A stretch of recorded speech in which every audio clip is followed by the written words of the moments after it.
Hey everybody, good morning. Let me fix that for us, Ed. Welcome to our pre-holiday stocking stuffer auction. And Ed, you decorated this place. Spent all night. Ed spent all night here. It wasn't me, it was the elves. Elves. That's Yeah. what I knew it was something. Decorating and getting us ready for this exciting auction. Yeah. If you haven't done one of these auctions before, they are automated. So once we start, each item will come up for about 30 seconds. If there are no bids, it closes and it moves on to the next one. If there is a bid, it resets for about 20 seconds to give the other bidders a chance. And once there are no bids on it, it'll just automatically go. We just let it run and we talk about other things while it runs. With that said, we'll get it started to see if it can work. So let's see, this is the first lot, which doesn't have any bids, so it's always a good test. It's an interesting piece, you know. Harper Goff. Man. Harper Goff, Yeah. you know, he's known for 20,000 Leagues Under the Sea in the Nautilus, but he painted a famous painting of the sinking of the Titanic. Not for the movie. No, for Vogue magazine, published in 1946. Really? So we don't know if he got this then or after, but you know, it's from his personal. It is from his personal estate. We picked up Yeah. years ago. We picked up quite a few pieces from his personal estate, and that's where they come from. Yeah, it's a really interesting piece. But I every time I look at it, I just think of the movie. I say, oh, Yeah. I didn't know he worked on this movie, but no, he didn't. No, he did a beautiful. It's a 2-page spread in the magazine of probably the original full color image classic of the Titanic sinking view from the point of view of a lifeboat. Out No, on that's the pretty water. amazing. That's pretty amazing. Yeah. And that got sold. So hey, good. And it went on to the next one. You just saw how it works, bidding back and forth, and it goes on from there. So that's fantastic. So while this goes on, Ed, we have a lot. There's 458 lots today. Yeah. And we have a lot to talk about. And let's start with the highlights of this auction so you guys can see some of the things you may have missed. All right. Yeah. Let's go. Oh, and Zach's here too, by the way. Hey! I don't know if you can see the stockings behind us, but Zach didn't get one. I know. I think I might be on the naughty list. You may be on the Oh. list. Nothing but coal for you, kid. Yeah. That's the way it goes. So our first lot is lot 48, an original Dr. Seuss Yertle the Turtle drawing. That's going to come up fairly quickly here too. Yeah. This is nice a piece. beautiful piece. Yeah, Beautiful ink drawing. All right? inked, yeah. Yeah. It's really, really nice. Yeah, I am very impressed by this piece, and I like this. I like Yertle the Turtle. Was that the name of the book? Yes. Yeah, that's what I It's thought. Yertle yeah, the Turtle and Other Stories. Yeah, that's right. Yeah, and this is, I mean, he did this later on. This is not an illustration from the book, but it's a beautiful stack of turtles by Dr. Seuss. Yeah, that's a great piece. Very, very cool. It's cool to have in this auction, which doesn't have a lot of like super expensive pieces in it. It's just salt and peppered with some really amazing pieces. That being one of them. Yeah. Another one you'll probably show in a minute will be another one. So, but really cool. So. Next up is lot 88, a Pluto figurine by Shaw Pottery. This is just one of our classic ceramic pieces, the beautiful Shaw Pluto. I love pottery, so I mean, I think it's really, really cool stuff. And Disney, Walt Disney loved pottery too, and he chose Shaw and a couple other pottery makers to be the guys who created pretty much everything that was coming out at the time. Now look at this lot that's up right now. That's the Harper Goff. That's the transparency of the set for Willy Wonka and the Chocolate Which he Factory. also designed, right? Yeah. Harper Goff did. He designed it. He's in the photo there with Gene Wilder and the kid that plays Charlie. And there's another man I don't think we identified. I've never seen a shot on the stage that shows the stage ceiling like that. So this is a 2 1/4 transparency. And that's them building it right there, right? I Because don't it's know. not complete. I think they're filming. I think it's just a weird angle on it, to be honest. Really? Because look at all the dirt. You don't see all the, Yeah, but you got the actors there. You know, the actors wouldn't be visiting it. Was that stage in Germany? I know they filmed in Germany. I don't know. And yeah. But anyways, just I've never seen anything like that behind the scenes. Very cool. Of that, so that's nice. That's well. Yeah. Next up, we've got lot 101, a collection of Disney Studio fan cards. So, you know, the fan cards are favorites of mine, and this is a beautiful collection. These are the cards the studio would send to people who mailed in fan mail about the films.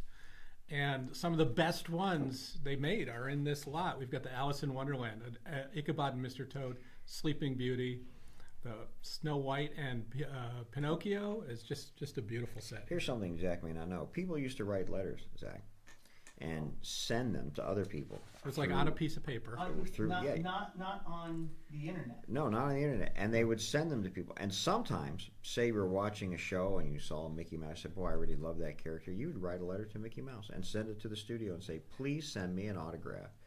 And Mickey would send you back a fan card. Yeah. That's how it worked. Yeah. Back in the day. It wasn't instant? It wasn't instant. It's crazy. Took You'd have to wait. You have to wait, several days in between. Yeah. Sometimes weeks. But so those are some of my favorites, some nice ones there. The bongo one is kind of rare. I haven't seen a lot of examples of that. Nobody cared about bongo. That's why. Nobody knows, but that's and those are also used for publicity, for things like that. Same artwork. The studio would mail them out. Absolutely. Yeah, absolutely. Yeah. So. All right, what else we got, Zach? Next up, we've got lot 168, a Mark's Giant Disney Favorites store display. Oh, so this is 1971 store display. I love pieces like these. They weren't meant to survive, We still have it, and we have a couple of those giant Disney figures. They're like about 5-inch tall plastic. The single figures. color, yeah, right? Yeah, like all pink or all green or things like that with Disney characters. We've got They're similar to what you could make in those machines they had. I forget what they're called. But we had the little wax machines. We had one of the machines. Yeah, very cool. Yeah, so we have two of those. We have Goofy and Jiminy Cricket also in the auction. Very, very cool. And last up for this round is lot 189 of Villains of Disney Ursula miniature charger plate. So I wanted to include this because the charger plate became kind of a joke in the back room here with. So charger plates, originally these are plates like at a place like fancy place like Club 33. Right. It's a large plate that goes on the table that you do not eat off of. The plate you eat off of goes on top of them. Right. Or it's a decoration, they'll move it out of the way. Yeah. Right. Yeah, but they're oversized plates. Big oversized plates. And then I'll just say in the 80s to the 90s, Disney started making these giant charger plates, like 2-foot charger plates, usually with these huge, like this, big graphics of characters. So they made charger plates and charger plates. And then they made miniature charger plates, which kind of drives kind of crazy. It's like an oxymoron. Yeah, it is. Yeah, but charger plate kind of just became a decorative plate. So the miniature plate. By definition, charger was oversized originally. Yes. But yeah, so here's a miniature one. Comes in a really nice little box with a laser etched logo on the front. That's It's fantastic. a nice piece. Yeah. And funny. That's for this session. Yeah, we have more. We'll go back and check about later. Oh, good. Very good. Yeah. Very good. And that's great. And then we have another auction coming up shortly, December 6th, that if you're on our email list, you're getting emails about, which we'll talk about a little bit later also, I assume. Yeah. And that's pretty spectacular. I haven't seen any Disney news lately. Are they decorating the park? Zach? They are decorating the park. As a matter of fact, yesterday, I believe, was the first day of Dapper Dan Halloween, or Christmas. Dapper Dan Christmas? So are you doing Christmas carols already? Yes. If you don't know, our engineer is a dapper engineer. Yes, very dapper. Yeah. So we've been in rehearsals for it for the last couple weeks. Mm-hmm. And yesterday was the first day of Dappers moving from a regular material to Christmas material. Right. What about Thanksgiving songs? Do you do a lot of those?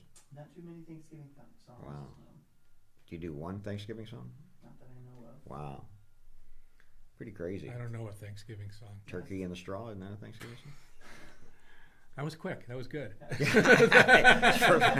Came up right away. Actually, that probably plays on Main Street when you're walking down. I'm sure Actually, it does. And the background music, I bet you they have Turkey in the Straw playing. So always yeah. Thanksgiving at Disneyland. So Very that's pretty good. Well, I always like to go to Disneyland when it's lit up, especially Small World. I think they really do a great job with the facade at Small World and stuff. Yeah. Like that. So is the park completely done? Yes. Yeah. I mean, it's already turned over? Should be all completely turned over at this point. How fast do they get all the Christmas decorations up now? It's pretty quick. I mean, with Disneyland, I'm not exactly sure. They might take a day or two. I know with Disney World, it was virtually overnight. I know. At least in the '90s, it was overnight at Disneyland, and it's gotten a lot more elaborate, but it's probably pretty close to that. Yeah. I wouldn't be surprised if it's 1 or 2 nights. Yeah. You think they do the same at Disney World? Yeah. Because Disney World's so much bigger. I mean, I just can't imagine. I know Disney World is overnight. Really? Yeah. I've been there one night when they're doing that, and it's a small city to get that thing turned around in a night. So I would suggest that Disneyland has to be overnight, You would because think, there's right? no way they'd take 2 nights if Walt Disney World was getting it done in one. There's no way they would Well, let that happen. And that's the thing is like, other than Main Street, everything else is pretty much the same except for light pole banners Mhm. of different kinds. But you So gotta- so Main Street is just packed with people putting up lights, putting up garlands, putting Right. up banners, and the tree and stuff like that. But so I'm just gonna ask stupid questions you can answer. So, and same thing here for Disneyland. It has to take a small army to turn that thing over overnight, Yeah. right? Yeah. So, is that small army regular employees that are there all the time? And what are they doing the rest of the time? You know what I'm saying? I mean, that's so many people. I would think you'd have to have doing this all at once, right? I wouldn't be surprised if there's some seasonal expansion to departments. Yeah. You know, I mean, if they know that that's the plan to turn it all over in one night, then they have to bring in either Yeah. seasonal people or contractors maybe to like help with that. But yeah. There's probably contractors that they pick up for a Coming week in. or whatever. Yeah, that seems like it'd just be an enormous. I'd like to be there and just watch it. Yeah. I'm sure It's I'm sure someone's crazy. filmed it, right? And then like It's- you know. Sure. It's amazing. I mean, I've been in the park overnight, in the middle of the night on a regular day at Disneyland, and it's amazing how many people are working, and seeing people in the dark. It's well lit, but in the dark, working on plants and like flowers and stuff. It's like it looks odd, Yeah. the first time you see it. Yeah. No, pretty amazing. It's funny because it's definitely a different energy. Yeah. Like when you're there during the day, obviously it's a vacation spot. There's so many people there. There's music. There's all this sort of thing. So there's a certain energy there. And then when you're there at night, it just seems like a prized lion getting its nails filed by like a team of like curling the hair and like doing Right. like the Beast and Beauty Yeah, and the yeah, Beast yeah. getting all done up. Oh, very cool. So somebody mentioned here in California they actually have 3 teams, one for each park, and then the hotels, Okay. right? That And it makes used to take 72 hours. We forget about the hotels. Yeah. 'Cause, they all have to be turned over also. So it used to take 72 hours. Don't know if they've cut that down, but I could see the hotels being last, right? I mean, once you start a park, you would have to finish it, and then you would have to finish the next park because this one's done. So those you'd have to think would be done in the matter of 24 hours. But And the hotels, they can't exactly be working through the night, because Yeah. people are staying there. yeah. So yeah, it's got to be a different schedule there. No, that's great. And by the way, if you are registered as a bidder, there's a little message board that you can type in any messages. If you have a question about something or if something goes wrong with your bidding, just let us know. I'm monitoring that. and Or I'll something get- you I'll want get to right talk back about. to you. We need your help. Yeah, we don't have anything to talk about today, actually. My mind is on lunch more than anything else. But that's so strange. And have you finished your holiday shopping? You know what? Yeah, Auction just started. yeah. That's why I'm watching the auction. Yeah, my pieces are coming up soon. I mean, if anyone's wondering, this is our holiday auction because it's in time. You can order presents or ornaments. There's a lot of ornaments in this one, and have them in time. I really like the ornaments, and Yeah. unfortunately, I have 30 trunks of ornaments at home because it's Right. something you never throw away, right? Yeah. I have my parents' ornaments, I have my ornaments. It's just they just build and build. I need like 10 trees, maybe 12 trees to actually use all the ornaments I have. That's always the hardest thing for me is deciding what ornaments you're going to put Yeah. on the tree. You have your Yeah. go-to, but then you got to fill in the rest. So. And we have some great ones this time. Well, why don't we do our 5 other highlights? Do 'em, now, yeah, just while to, you're here, to that'd go be great. through. Let's do it. Let me pull it up. So the next lot for this particular auction is lot 204, a collection of Tron Legacy toys and figures. So this is a ton of Tron items. 22 pieces of Tron Legacy toys and figures. I was going to say, if you have Tron fans Wow, in your this is life, cool. your Very cool. Christmas shopping is done if you get this lot. It's a ton of stuff. 5 die-cast vehicles, 3 deluxe and 5 standard character action figures. 2 Did the vinyl new editions. Tron come out, by the way? It did. It did. Yeah. I haven't seen a movie in a while. Now Brian saw it and he liked it. Yeah. But it has not overall gotten good reviews. Unfortunately. Yeah. Interesting. I mean, I found this one. This is Tron Legacy. It's the second one, right? Yeah. I found this one to be a little bit slow. Yeah. But still, I'll go back to the first one. Play the first one, the video game, all that. That's Yeah, great. I enjoyed this. I think I only saw it once, to be honest. But I kind of bugged me that Jeff Bridges turned into Lebowski in it. You know, he seemed more like the Big Lebowski 20 years later than Tron, because that character was so popular for him. Was he wearing the sweater? He's wearing like a robe, right, or something. Yeah, he's like A Tron sweater. yeah. That would have been better. That's a great collection of toys, though. I think the biggest thing of the last two, the later two Trons with Legacy and Ares, I think it's called, is the soundtrack is really what holds it through the finish line. Pretty great. Okay, so next one. I gotta tell you, somebody mentioned that some of the toys that Tron made, some of the Tron Legacy toys, I wonder if any of these have this, featured an effect where they internally projected an animated face onto the figure's head. Oh, interesting. I'm not sure. I know when you press the button, that'd be very, very cool. 2 of these were deluxe figures, so Well, now we're gonna have to, 3 deluxe and 5 standard characters. so even though they're all in boxes, one might be open by the time we get it. Just letting you guys know if you do bid on it, because now I gotta see if they do that. Oh yeah, it says the character figures, light cycle, and identity disc have light up features that have been tested and do not work. No, that's because they need a battery. That means that they have a battery in the package so you could test it in the store. Press the button. And yeah, exactly. those are cheap little batteries that give out. So Yeah. you know, very, very cool. Yeah. All right. Very neat. Very cool. Very good. Now you can go on to the next one. All right. Lot 238, a collection of Disney Christmas cards. 32 Disney Studio and other Christmas cards. Wow. Like the fan cards. A lot of these, let me just read the description, included are 20 Disney Studio Christmas cards, 2 from John Lasseter, and 10 from Disney sculptor Blaine Gibson. Gibson's include 5 signed with his first name and several handwritten notes. The studio cards are from the years from the 70s through the 2000s, you know, highlighting projects like the Epcot Center, Roger Rabbit, the Rescue Rangers, Euro Disney, Disney's California Adventure. Right. So We sell these one at a time sometimes. yeah, we do sell these one at a time. So yeah, that's an amazing collection. And I know that the Disney Studio would produce a card every year, right? Yeah. A Christmas card that they would send to employees, that they would send to people on their list. Vendors, celebrities, everybody. Yeah, everybody. Like, And it would usually be themed to whatever was coming up the next year. Sort of like a preview. The early ones, I don't know how these later ones are, might theme to the current year, but when you looked on the back, you'd see, next year Peter Pan's coming and things like that. And they often have next year's calendar on them. Next year's calendar in them, yeah. So people date them wrong sometimes. They say, we have a 1965 card. It's actually the 64. 4 card with the 65 calendar, yeah. So very, very, very interesting, yeah. After that, we've got Lot 239, a Disneyland Holiday Park concept art print. This is a beautiful piece, and I was very tempted to bid on this myself.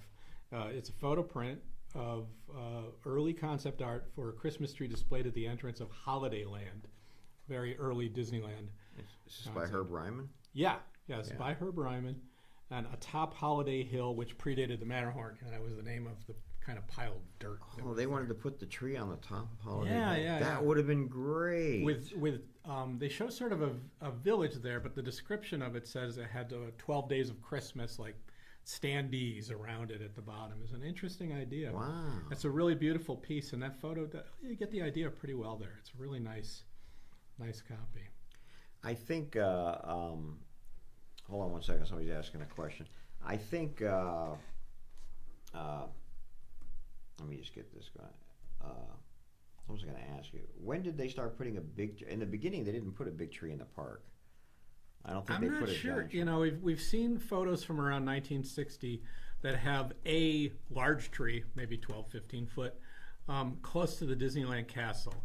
I don't know if that was just done for photo shoots. The Union Pacific calendar that we see with holiday artwork of carolers with Santa Claus that has a tree near there. We've talked about the giant kind of a snowflake that was on top of the Matterhorn. Yes. I don't know the history of Christmas trees on Main Street. The big Christmas trees on Main Street. Some of the early photos I've seen of Christmas, they had like these, like in Tomorrowland, like silver chrome Christmas trees everywhere, smaller ones though. But I don't remember ever seeing a lot of big giant Christmas trees on Main I Street. mean, I think It says here the first tree to be placed on Main Street, USA at Disneyland was a 60-foot artificial Christmas tree in 1955. Oh, there you go. Wow. 55. wow, that surprises me. It was that early, but yeah, there you go. I didn't know they celebrated Christmas in 55. It's pretty amazing. Yeah, they did. Yeah, who knew? That far back. Yeah, wow, it's crazy. Yeah. Yeah. Hmm. We're in our Teenage Mutant Ninja Turtles cells. These Yes, are you know, always and these do very well. This is such a Yeah. popular TV series from the 80s, I think, that yeah. that you can't go wrong. They actually sold these at Costco at one point in time. At Costco, I remember them at Toys R Us. Or Toys R Us and Costco. Murakami Wolf did Yeah, a yeah. really great job in marketing them in these little packages like this where they would hang on a hook, you know, and I mean, the little piece of art of I think that's Donatello doing the animation. I'd buy it just for that. So, oh, up there, you know, doing up on the now hang we know tag, who basically. drew it. Yeah, exactly. That's it. Yeah, these were amazing. This was all done through Murakami Wolf, and I remember when they did it, we were all freaking out. And I think they were selling at that time for $10 or $20 at I can't remember. Maybe $10. Yeah. I remember if they were $5.99, it wouldn't surprise me. No, it was just absolutely great. I remember seeing huge stacks of them there. Yeah, this is like what Disney did at the Art Corner. Yeah. Basically done later, I mean, and just in a different way. And I'm sure they sold tons of them. I think they're really, really cool. But obviously, you can see, as you can see with this, a cell of a turtle goes for more than a cell of April or any of the other guys. Sometimes, who's the bad guy? Splinter? Splinter he's the rat. He does really good. I can't remember the also. bad guy. Who was the Shredder. Shredder. Splinter Close to Shredder. Yeah, yeah. exactly. Yeah. Yeah, I mean, actually, this is good. You've got an Italian restaurant table there in the background, with the red and white check. But I don't think we have any of the turtles with pizza, but that goes really well too. Yes, that goes really well. And if you can get a cell of more than one turtle or all of them together is always a great piece. Those go for quite a bit now. These are, again, this is a nostalgia that for, if you're buying this, you probably watched this when you were a kid, and it's something you want, a piece of your childhood. Is this your childhood, Zach? It was my childhood. Yeah. Was it This really? and the Jim Henson live action Teenage Mutant Ninja Turtles. Oh yeah. He did Jim Henson Productions did the costumes for the turtles in the live action movies, and they hold up still today. I watched it maybe a week ago. That's funny. So, not to preview something, but I wonder, are those the pieces from? Because they are we have in our next auction part of the costumes from Teenage Mutant Ninja Turtles. Ours are from the Kyoto Brothers, right? And these are from the one live-action TV series of the Turtles. It's not from the Henson films. Okay. There you go. Yeah, but there's some really nice pieces. So they made a Teenage Mutant Ninja Turtle movie? 3 of them. Several, yeah. Really? Yeah. That weren't animated? Nope. Okay. They're good. The first one's good. The second one is arguably the best. That's good to know. You're the Okay. first person who's mentioned that, in the trilogy of Teenage Mutant Ninja Turtle movies, that the second one, the sequel's better than the first. That's exciting to know. Teenage Mutant Ninja Turtles 2, Return of the Ooze. Many people are writing here, and they're saying they like number 3 better. Oh. Yeah, nice. People have wrong opinions. What's the title of 3? That's a great question. I don't know if I remember. I liked it too. So Anthony Hopkins played Raphael in that. Did you know that? No. No, I'm just kidding. Just making it up. That, That took me a moment. What a shocker. Raphael, Yeah. he was one of the turtles. Wow. Yeah, it's one of the turtles. Yeah. we've got 2 more features in this particular Yeah. auction. We've got lot 264, a Cinderella sketchbook ornament. So this is why I wanted to go ahead to show. We have a lot of these. I wasn't familiar with the sketchbook. I don't know Disney what does that ornaments. mean, sketchbook ornament? It's that tag on there. We have it's just their branding line. I think these were Disney store and sold in the parks too. But they're very nice character ornaments, and they're at a good price point. We'll just say these are generally plastic and such. Some of them have sound features on them. We have a lot of them in this ornament, and they're starting at really great prices. The one for Soul is I kind of like it better than the movie. It's a figure of him with the piano. It plays music. It's got the cat on it. There's Cinderella with the book. They're just really nice pieces. If there's a Disney movie you like, I guarantee you're going to like the sketchbook ornament they did for it. We have a lot of those this time. And last, but certainly not least, and something that we were mentioning this morning, Lot 313, a 1969 Remco voice control Kennedy Airport. So I was telling you, this is one of these classic toys I put in here because it's got a great box. The voice control Kennedy Airport toy. There you go. What else could a kid in 1968 want to find under their Christmas tree? I think I'm interested in what do you tell the plane to go and it goes? Well, it's a toy and it's got like a record to it. Okay. Let me read our description. I've got our descriptions now and the ones we talk about, which is an advancement for us in preparation. Yeah, it is an advancement for us. A complete voice control Kennedy Airport playset in the original box. Contains an airfield board, control power, passenger terminal, hangars, 4 jets, a shuttle helicopter, a tube-connected headset, and 2 records of control tower conversations to listen to on the built-in player. So it was basically record players with actual recordings of control towers you could listen to as you played. I have many questions. Yes. So, is this what you're telling me here? Is that well, it says voice control. So voice control doesn't mean the same back then as it does now. No. What are you controlling with your voice? You can hear the voice and you can move the toys. The plane as when it says there's no landing, remote control. you go, okay, I'll land. Yeah. Okay. So voice control was that it had the voice of these actual control towers that you could listen to. What I find interesting, this is old technology. Do you know what tube connected means? A tube connected headset? It has a plastic tube that like a ear thing, you know. Now, do you remember like on airplanes back in like the 70s and 80s? I remember it very well. Yeah. If you bought the headsets, it was just tubes. Right. There's no speaker in the headset. Yeah.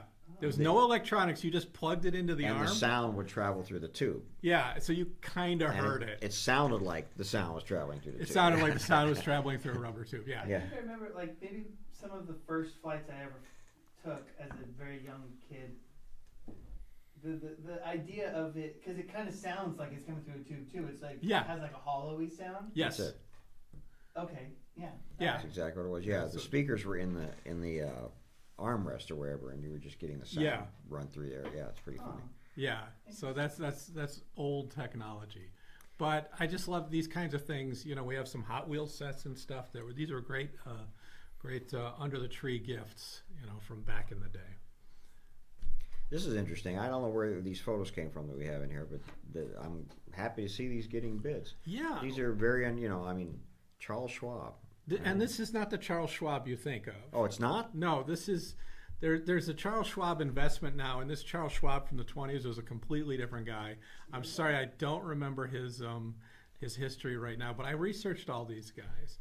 Billy Mitchell is a really interesting guy. Father Flanagan we have coming up. Billy Mitchell's a famous World War I hero, I think. Yeah. In fact, there's a movie, I can't remember the name of the movie, that is about him. Maybe even a more recent movie, I believe. If he's who I think he is. They took him, they brought him home. Yeah. Because he was such a hero and he didn't want to be home. He wanted to be back there fighting. Anyway. Yeah. But he's a really interesting figure. And these came with, I don't know what else to call them, but a group of great 20th century food advertising icon people. We've got Colonel Sanders from Kentucky Fried Chicken. Yes. We've got Dave Thomas from Wendy's. Wow. Autographed pictures. Orville Redenbacher. I think there's one other. I can't remember right now. But yeah, you never see these. Yeah, it's funny because nowadays you don't really see the heads of these companies doing the promotion like these bigger companies doing the promotion like they did back then. We know Dave from Wendy's and Colonel Sanders obviously because they were in the TV commercial. Although Colonel Sanders didn't know Kentucky Fried Chicken by that time. He was just You know what I learned doing the research? Huh. Dave Thomas was working for Kentucky Fried Chickens when he was young, and he was the one that talked Colonel Sanders into doing his own commercials. Really? So later on, when he's got his own Wendy's, and it wasn't doing great in the advertising, they got him to do it, and then they were a little stiff at first, and he said, no, I'm just going to be myself and speak, and they just worked. He's just a plain guy saying, hey, I've got these restaurants, and I want you to come have a great burger, and it worked. It worked for me. I liked Wendy's. Yeah. That was one of my go-tos back in the day. Yeah. You ever been to a Wendy's today? Oh, yeah. Okay, I just making sure. Baconator is one of my faves. Really? I used to like them because they had the square meat, the square. Yes, they were square burgers. And it was like pre-cooked already, so I don't know, something weird. steamed or something. I don't know what it was. I liked them for the Frosties. They were kind of halfway between a shake and ice cream, you know. Yeah, what's your go-to now? At Wendy's? I don't go to Wendy's. No, what is your go-to? What is my fast food Fast food go-to? go-to. Do you have a fast food go-to? I'm trying to think. Well, I mean, my main 100% El Pollo Loco. I eat there all the time. That's true. Fantastic chicken. Burgers, I like to have it. Okay.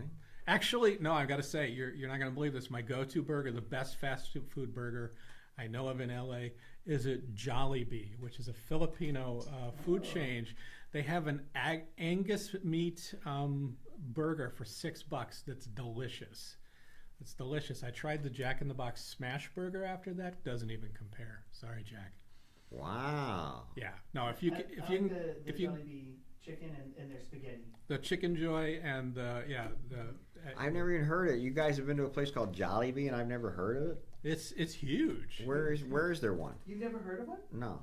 It's there's one in Glendale next to Seafood City. Yeah. Well, Eagle Rock. Eagle Rock, yeah. Yeah. Eagle Oh, Rock so- Plaza. He doesn't get over there. And you go, oh, Seafood City. What are you talking But about? there's one up Woodman. If you go up Woodman Okay. towards north by Sherman Way, thereabouts. Really? Yeah, Is that a rare photo? that's a real photo of. No, is it a Colonel's- rare photo? Well, it is in the right neighborhood. This is, I actually had this starting higher and you lowered it. But, Really? Yeah. There's I don't know how rare his signature is, but they typically sell for $400 to $600. Wow. So someone's getting a good deal here. I did not know that his signature went for that much. Yeah. I think in one of our future auctions, we actually have a Colonel Sanders figure coming. We do. Yeah. Oh, I haven't seen this. That used to be in like one of the stores. The Oh, yeah. life size like Colonel Yeah. Sanders. I can get your picture taken next to it, Zach, if you like. And but that's amazing. I didn't realize his signature was that valuable. Yeah. I mean, he was very vocal later on about age and member retirements and things like that. And about the gravy. But- he really hated the gravy after the corporation took over. Really? He's like, yeah, they just ruined it. Yeah. Oh, that's pretty amazing. I didn't realize his signature went for that much. I'm very impressed. Yeah. That's a new one on me right there. So that's pretty crazy. Yeah. There you go. Oh yeah, and I see Dave Thomas is coming up. Yep, Dave Thomas coming up, and then of course we have some of the Alan Hilton pieces. I'm not familiar with Pete Hansen myself as an artist. So many artists at the studio, and Yeah. and Alan, if you don't, we've had a lot of his stuff in the past. Wrote to every artist at Disney. Yeah. Anybody in the credits of a movie, We'll a talk TV about show. him in our highlights. We have a Yeah, very good. you're When we get right. Yeah, when we get to the catalog highlights, oh my gosh, you'll be you're absolutely impressed. right. Yeah, For that's sure. a crazy one right there. That's very, very crazy. Hey, it's 11:30. We'll take a quick break here, about 5 or 10 minutes, and we'll come back and join you again. The auction will keep running, so just keep bidding, and we'll be right back. All right.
Hey everybody, we're back. Thanks for all the bidding. Some pieces went really well there. I was watching in the other room. And, Yeah. That's great. The Fantasia Hippo from the Vernon Kilns Hippo just sold a little bit ago. That was really great. I say this all the time. Walt loves ceramics. It was a big deal, and so he was very picky about who he had do things for him. And Vernon Kilns was one of the California pottery companies that he used a lot. And these plates coming up, here's one right here. They're beautiful. And these designs, there's an ink and paint lady. I'm trying to think of her name right now. Yeah, I don't It's know. Japanese, Gyo. Fujikawa, I think, who designed all these patterns. I believe there were 4 or more different patterns. Yeah, designed all these like floral patterns for the Milkweed Ballet plate, which is coming up, and things like that. And they did plates and vases. Vases and everything. Yeah. Really, really pretty stuff. I mean, and this was all done in the 40s when Fantasia came out. And again, Disney said, I want you guys to do this and license it. And I want, and then brought in this lady to do the designs and things like that. And I think she ended up working with Vernon Kilns for years after that. But these are the plates. This is beautiful. This one especially, really nice metal serving plate. The metal serving rim is new to me. Was that a Vernon Kiln piece? That is a Vernon Kiln piece, 100%. Oh, wow. What they did is they took their regular plate and it's one of their larger plates, put that metal rim on it to make it a serving tray. So those are really rare. Yes, I don't see those as often as the other ones. I think they're really, really cool. But all these I just think are just super beautiful and fantastic and really worthwhile for a collection. And they're great just to put out. They work great. Now you could display them like a charger plate. You can display them like a charger. If only they made miniature charger plates at the time. But they didn't. They didn't make them. So that's it. But these are, I think very impressive pieces. So I like them a lot. Anyway. I'm glad we're in the ceramics area. Oh, and there's a couple other pieces coming up that are great. The Bacchus bank is quite rare. They made that in like 3 different colors, and they're very rare. That's a really great piece. Yeah. And I know we have a little Cinderella Footman pitcher. I think it's a creamer. It's a beautiful little piece. I've never seen it before. They must have had a whole line of Cinderella ceramics. Yeah, the whole line of Cinderella. I don't think that's Vernon Kilns. That's a different color. No, it's not Vernon. But for sure. Oh, is the Bacchus Vernon Kilns? I want to say it is, yeah. If only somebody had the description. Well, actually, it'll say it right here, won't it? It will, yeah. 81, yeah. See, we have all our 81, references. Hoodwink and Vohan. Oh, that's right. This is a weird company. Yeah, that's right. Who did these? Yeah, this is the only time I've seen Hoodwink and Vohan. Yeah, they didn't do a lot, I don't think, but. Well, nobody wanted to talk to Hoodwink. I say, can I do my business with Mr. Vohan, please? Please, yeah, really. Yeah. Another great piece, the ostrich here. So that's great, and they're getting some bids. I really appreciate that.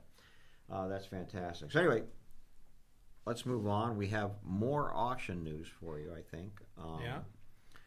You've got November 29th. Is that what it is? What's that? That's our next online auction. Our next online is November 29th. We don't have a title, but it's Disneyland and Ducks. Disneyland and Ducks. Only Ducks in that auction. No, it's not only. No? It's never only. Okay. We always have a little bit of pop culture, a little bit of everything. Oh, I thought it was just But Ducks. our themes, like this, our holiday theme, we have about 100 items of holiday stuff, specifically. That's good. So we're going to have 100 duck items? We could.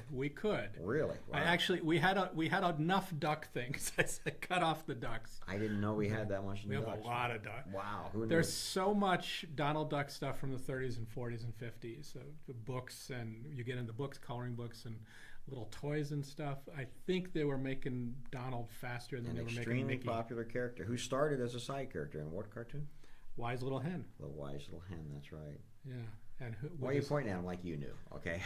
I just nailed it. Yeah. And who was his co-star that didn't do as well? Pig, the pig. Peter Pig. Peter Pig, yeah. Peter Pig, who went on to, I think, nothing else. Yeah, nothing else. And what's Donald's middle name? Fauntleroy. Fauntleroy. Did you know that? No, you didn't know Do you know where we know that from? Yes. Wait, Donald gets drafted. Yes. Yeah. So if you watch Donald Gets Drafted, it's a cartoon short. He gets a thing in the mail that has his full name on it. Yeah. Donald, you've been drafted, Donald. I think it might even be no, it's not the title card, but it's right at the beginning. Right, because that's when he gets the thing that he's been drafted. Yeah. Donald. That's how we know he had a middle. I like this. I like this dueling trivia. It's good. But now the question is, where did that name come from? Is it Little Lord Fauntleroy? Oh, I have no clue. I mean, that's the only place I know the name from, and I don't know what Little Lord Fauntleroy is. Yeah, I picture a painting like Blue Boy, but I think it's a book. I think it's a book from the 1800s. I can't even say it. So I bet Zach knows in a second or two. I bet he doesn't. You know why? I bet he can't spell I can't even say it, but I bet he can't spell Fauntleroy. I did not spell Fauntleroy right, but it does say that it doesn't. There's no real explanation, but it is likely a reference to Little Lord Fauntleroy, which. You mean Donald's having that name? Yeah. Well, you know, was there's a live action movie called that, right? Little Lord Fauntleroy? Yes. Type faster. Yes, there is. A There is. 1936 movie. 1936 movie. What year did Donald Duck come out? He's basically 36. I thought he was 34. But Let's see. Wise Little Hen. What year's a Wise Little Hen is what you want to know. I think you're 34. right. 34. 34. Yeah, Now, but I think that the movie was off of a popular book that had been published just recently. What's Donald Duck's first solo short? Ooh. Oh. I should know that. That's why it's bothering me. Yes. I really should know that. Anybody at home know Donald's first? Hurry. That's what Google's was made for. Mickey's Orphans. Orphans Benefit. First solo short film was Don Donald, Yes! released in 1937. 37. There you go. Yeah. And what was the girl duck's name in that? Well, wait a minute. That wasn't Daisy? No. Uh-oh. Was it Senorita Daisy? No. Okay, just checking. Donald, give me a second here. Doris? No. Darla? No. It's simpler than that. Really? Yeah. Miss Duck? No. It was Donna. Donna Duck. Donna. Yeah. Okay. But it's considered Daisy's first appearance. Yeah. You know, Interesting. under a stage. And that's considered Donald's first solo short? Yeah. Interesting. I would have never picked that. I'm going through them in my head right now. I don't think I would have come up with that one. So that's very good. That's very good. We'll take any trivia questions, folks. So a rare thing for the Disney characters, his debut was in color. So Yes. Wise Little Hen was in color, like all the Silly Symphonies. And then he was in black and white, I think, in the original version of Orphan's Benefit. Right. He might have appeared in another black and white Mickey short. Dognappers? Was that color black and white? And that was because the Silly Symphonies went to color first. Yeah. They started in color. Well, they started famously, Flowers and Trees was being developed as a black and white. No, they didn't start in color. Skeleton Dance was black and white. Ugly Duckling, the first Ugly Duckling. Of course, I'm mixing up my points. Yes, you are. It's okay. But the first Technicolor cartoon. Ed used to work in the archives, folks. The first where we looked up things. Yeah, we looked up things. The first Technicolor short was Flowers and Trees, which had begun in black and white, and then when Walt got the color process, they scrapped all their work. Right. Because they could easily afford to do that. No, it was Roy hated that kind of The amazing business move was Yeah. that he secured Technicolor, right? Right. 3-strip 5 color. years, I think. Yeah. And so no other cartoon company could use Technicolor.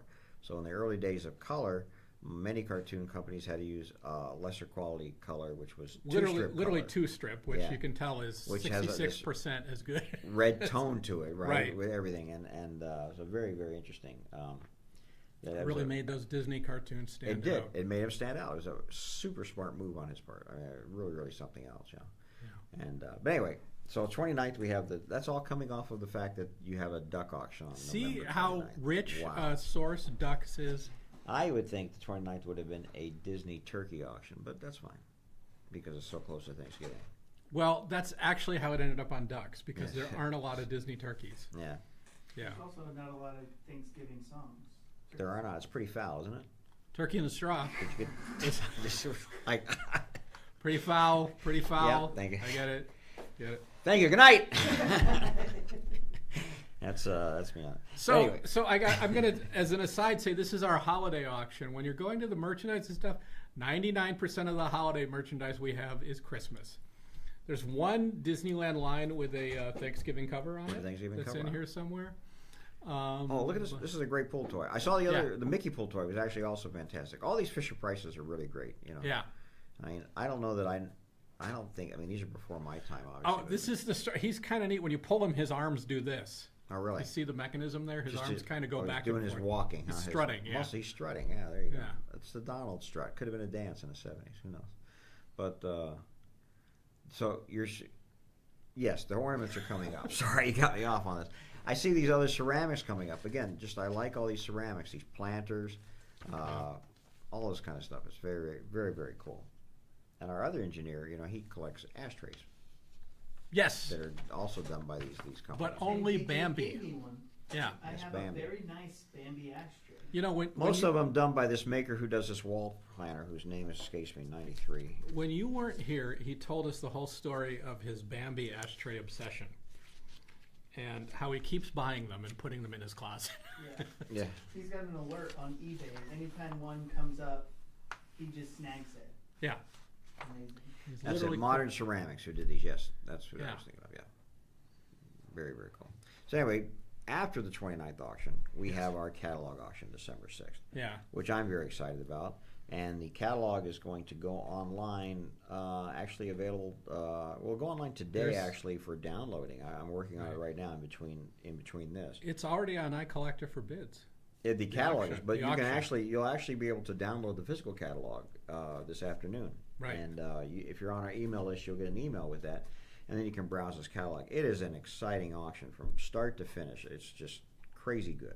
And on Tuesday, the 18th, the exhibit opens here. Yes, this Tuesday, if you're in the Los Angeles area, stop by. You need to see this stuff in person. And it's not just Disney parks. It does have pop culture in it, right? Mm-hmm. And it has great pop culture stuff in it. Fun. Lots of Disney park stuff. The art of Disneyland, which we'll talk about later. An amazing selection of Walt Disney World stuff. I took a few shots of the exhibit starting to come yeah, together. it's it's coming it's together. amazing. It's amazing stuff. Yeah, I'm very excited about this auction. It is really, really fun. Great stuff. And so I highly encourage you, like I say, if you're on our mailing list, you'll probably get an email probably tomorrow or Monday with a downloadable catalog you can look at while the catalog's at the printer and flip through just like you had the real catalog in your hands, and it's just really phenomenal stuff. So, and you have some highlights from We it do have that some you wanna highlights show. from that. Yeah.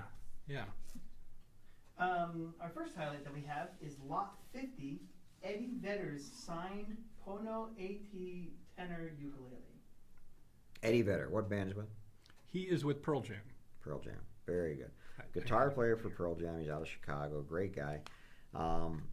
We had an auction several years ago where we sold some instruments for charity. And this is one of the ones we sold. It's a Eddie Vedder signed ukulele. And he's known for this and tambourines, which he also signs. Draws a little insignia on them. And yeah, they're I just think we have a great. tambourine. And we do have a tambourine auction also, yeah. They're very, very cool pieces. And they're part of the pop culture, sort of the music stuff we have in the very beginning of the catalog auction. Right. This next piece I'm very excited about. I can't wait to see it. Yeah, Lot 99, an Alien Xmas Santa Claus stop motion puppet. Some of us call it Alien Christmas. I Some think of us it's call it- actually supposed to be Xmas. Xmas, yeah, I Yeah, know. because of the alien thing. But this Oh, I is never thought of it that a way. stop motion Santa Claus. The main character is X. Is So, his name. I get it now. I A didn't get stop that. motion Santa Claus puppet is like Americana personified. You know, I actually was playing with this puppet earlier. This is really cool because you can pose him. You know. Yeah. Yeah, because he's like foam and armature. I mean, it's a real stop motion puppet. They're very potent. If you haven't seen Alien Christmas, the Kyoto brothers put it together. I believe it was produced by Jon Favreau, and it's on Netflix. Yeah, Yeah, it's on Netflix right now, and yeah. a very fun little It is stop motion. It's really fun. I just watched it. Oh, did you? When we got the pieces. Yeah, it's great, and we have a bunch of stuff from the Kyoto brothers in this auction, including a lot of stop motion puppets and very unusual stuff from their work over the last 30 years. Probably they've been doing stop motion and special effects, monster movies, things like that. You know, just crazy good stuff. But your stop motion Santa Claus goes back to at least Rudolph the Red-Nosed Reindeer. Yeah. Like one of the earliest. And this is sort of a Rudolph looking Santa if you look at it. Yeah. It's a very classic looking Santa. And we have his office too. If you really want to invest, it's a beautiful piece. I was just looking at that earlier. They're sitting out there. Yeah, you know, I would say, man, I would love to put that in the front window with all Yeah. the Santa and all the kind of stuff. Yeah. It's just a perfect piece for the front windows. People go by. It's really Very, really very cool. cool. In fact, I should see if we couldn't do that actually because it is a fun piece. So Yeah. and it's holiday, so that's very very cool. What else did you get? After that is lot 410, a signed A Bug's Life Marquette. Okay. Yeah. This is from that era of the studio that I love. This is 1998 Pixar, their second film.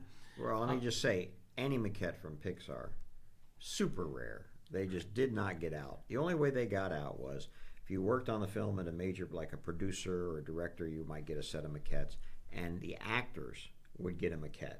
Right. And interestingly, this one was given to one of the voice actors. This is signed by Edie McClurg. I hope I'm pronouncing her name right. Well-known character actress. Yeah, you would know her if you saw her picture, right? She was in Ferris Bueller's Day Off. She's the secretary. She's in, Ferris Bueller is one righteous dude. Yes, she was Mrs. Herb Tarlick on WKRP, if you go way back. Loved her on that show. And what did she play in Bug's Life? She was the Dr. Flora was her character. Right. She's one of the ants. One of the ants, but they may not have had a Dr. Flora maquette, is my guess, because they only use the top. Usually do maquettes of just the main characters, and she's more of a side character than anything. So they gave her a flick maquette. Yeah. And it's a very very cool piece. And then she gave it to somebody and signed it. So I didn't think about this till you said how rare the Pixar maquettes are. I don't know if I've ever seen another one outside of Pixar.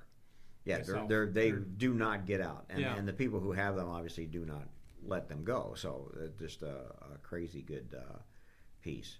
Hey, this is a great rare ceramic, by the way, Panchito. Everybody forgets about Panchito, so from Three Cabs. But anyway, what else you got there? This is a good one. Next up is lot 421, a Disney Signatures collection benefiting the OC Food Bank. All right, we can be on this for the next 30 minutes. So I'll start. So there is a guy, I think we mentioned him 80 times, Alan Hilton, who as a kid would watch a Disney movie, like on Wonderful World of Disney or on TV or however this is, and maybe VHS later. I don't know if he ever got that far, but he would write down everybody's name in the credits, send them a letter, and ask for an autograph, ask for a drawing, whatever. And of course, again, I know you're not familiar with the mail. Oh, I gotta stop. Zaganini, my favorite ceramics of all. I'm so happy to see this getting a bid. These are so rare. They're out of Italy. They're beautifully made, beautifully painted. This is an extremely rare figure from that time, from Zaganini. I've only seen maybe 2 of these. So great figure of Jose. I mean, just to say, this film came out during wartime. There were not a lot of ceramics being produced and shipped around the what at the time. Well, I think these were done post-war for sure. That's kind of what I'm saying. Yes, but obviously, not like what characters should we do? They're going to do Lady and Tramp. You're going to do this. You're not going to do Jose usually. So it's a very very unusual and rare piece. And a Little Toot, a Shaw piece. I just love Little Toot. One of my favorite shorts. So I think anyway. But anyway, let's go back to that signature collection. So Alan Hilton would write everybody, and as a courtesy, everybody would write him back. Many would send him a drawing, and you've seen these drawings being sold in our auctions. A drawing of Mickey or drawing of whoever they worked on, and sign it. But Alan retained all of the letters that people sent him back, and go ahead. Let me start here. So this is a collection of 276. Okay. So let me read the selects that we put in the catalog, because you have the complete list. That's crazy. But we included as signatures from Disney legends: Frank Thomas, Ollie Johnston, Mark Davis, Ivan Earl, John Hench, Harper Goff, Robert Sherman, Jack Hanna, Sterling Holloway, Bill Evans, Joe Grant, Ken O'Connor, Blaine Gibson, Exitencio, Bob Matheson, Sam McKim, Van France, Haley Mills, Bill Teitla, Mary Costa, Yale Gracie, George Bruns, Tai Wong, Floyd Gottfredson, Peter Ellenshaw, Eileen Woods, Rolly Crump, Richard Fleischer, Tommy Kirk, Art Babbitt, Marge Champion, Leota Toombs Thompson, Manuel Gonzalez, and Don Hahn. Also included are Bob Newhart, John Candy, Phil Harris, Tim Conway, Charles Fleischer, T. Heap, Peggy Lee, Leonard Maltin, Elmer Bernstein, Alf Clausen, John Debney, Lloyd Alexander. And that's just the tip of the iceberg. That's just the tip of the iceberg. I'm looking through it here. I mean, he did everybody. Mickey Mouse at Disneyland, Paul Castle? Yes. Yeah. I mean, he got everybody, and this collection was donated to the Orange County Food Bank here in the Los Angeles area, and they're auctioning it to for the food bank, so it's for a good cause. But yeah, it's an amazing list of people. This is like a who's who of Disneyland.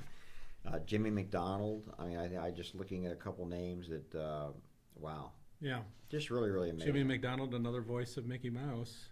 Yeah. And you mentioned there's somebody you mentioned. It caught me off guard there that you mentioned, but I'm looking for it. And Joe Grant, March Champion. Joe Grant, Yale Gracie, from Disneyland, who was the father of animatronics. Jonathan Freeman, that's the voice of Jafar, Marge was the live model for Snow White. Yeah. I mean, I actively collected Disney autographs for 17 years while I was in the photo library. And there are dozens of names here of people that I was never able to get, or they'd already passed away, or never tracked down. Dozens and dozens. No, this is an amazing. I like that you put this now. Oh, you didn't put it in alphabetical order. Forget I said it. I was in the C's for a minute there, and then a F shows up, and so almost alphabetical. I think they're kind of in order by. He had them in files. He had them in files by whatever was his alphabetical order at the time. Yeah. But we do have the full list, which we can send you if you're inquiring about this lot. An incredible collection, and you'll see it in the catalog. It's just really, really, really great. And again, benefiting the Orange County Food Bank, so it's a great cause, and so I think that's fantastic too. So that's very, very cool. Is that your highlights for now? That's our highlights. Good. For now. We do have one more. Oh, wait. Zach has one more. Zach has one more. It's lot 488, a rare Edison Square pitch. Oh, yeah. Oh, okay. I added this in last minute. I said, Great. Erica, we got to do 488. We want to talk about this. So you had to do a lot of research on this. Yeah. This is a brochure. This is what I know, and then I'll let you, and you can expand. That was made pretty much, I think, to pitch General Electric on sponsoring an area in Walt Disney World. Correct? In Disneyland. Oh, this was going to be in Disneyland. Remember, Edison Square is on the earliest Disneyland maps. Yes, so it gets more complicated. Yes, if you look at the early Disneyland maps, there's your footman, by the way. If you look at the early Disneyland maps, you will find Main Street and then an area to the right that was a proposed area to be built. And it was on the maps from when the maps come out, 58.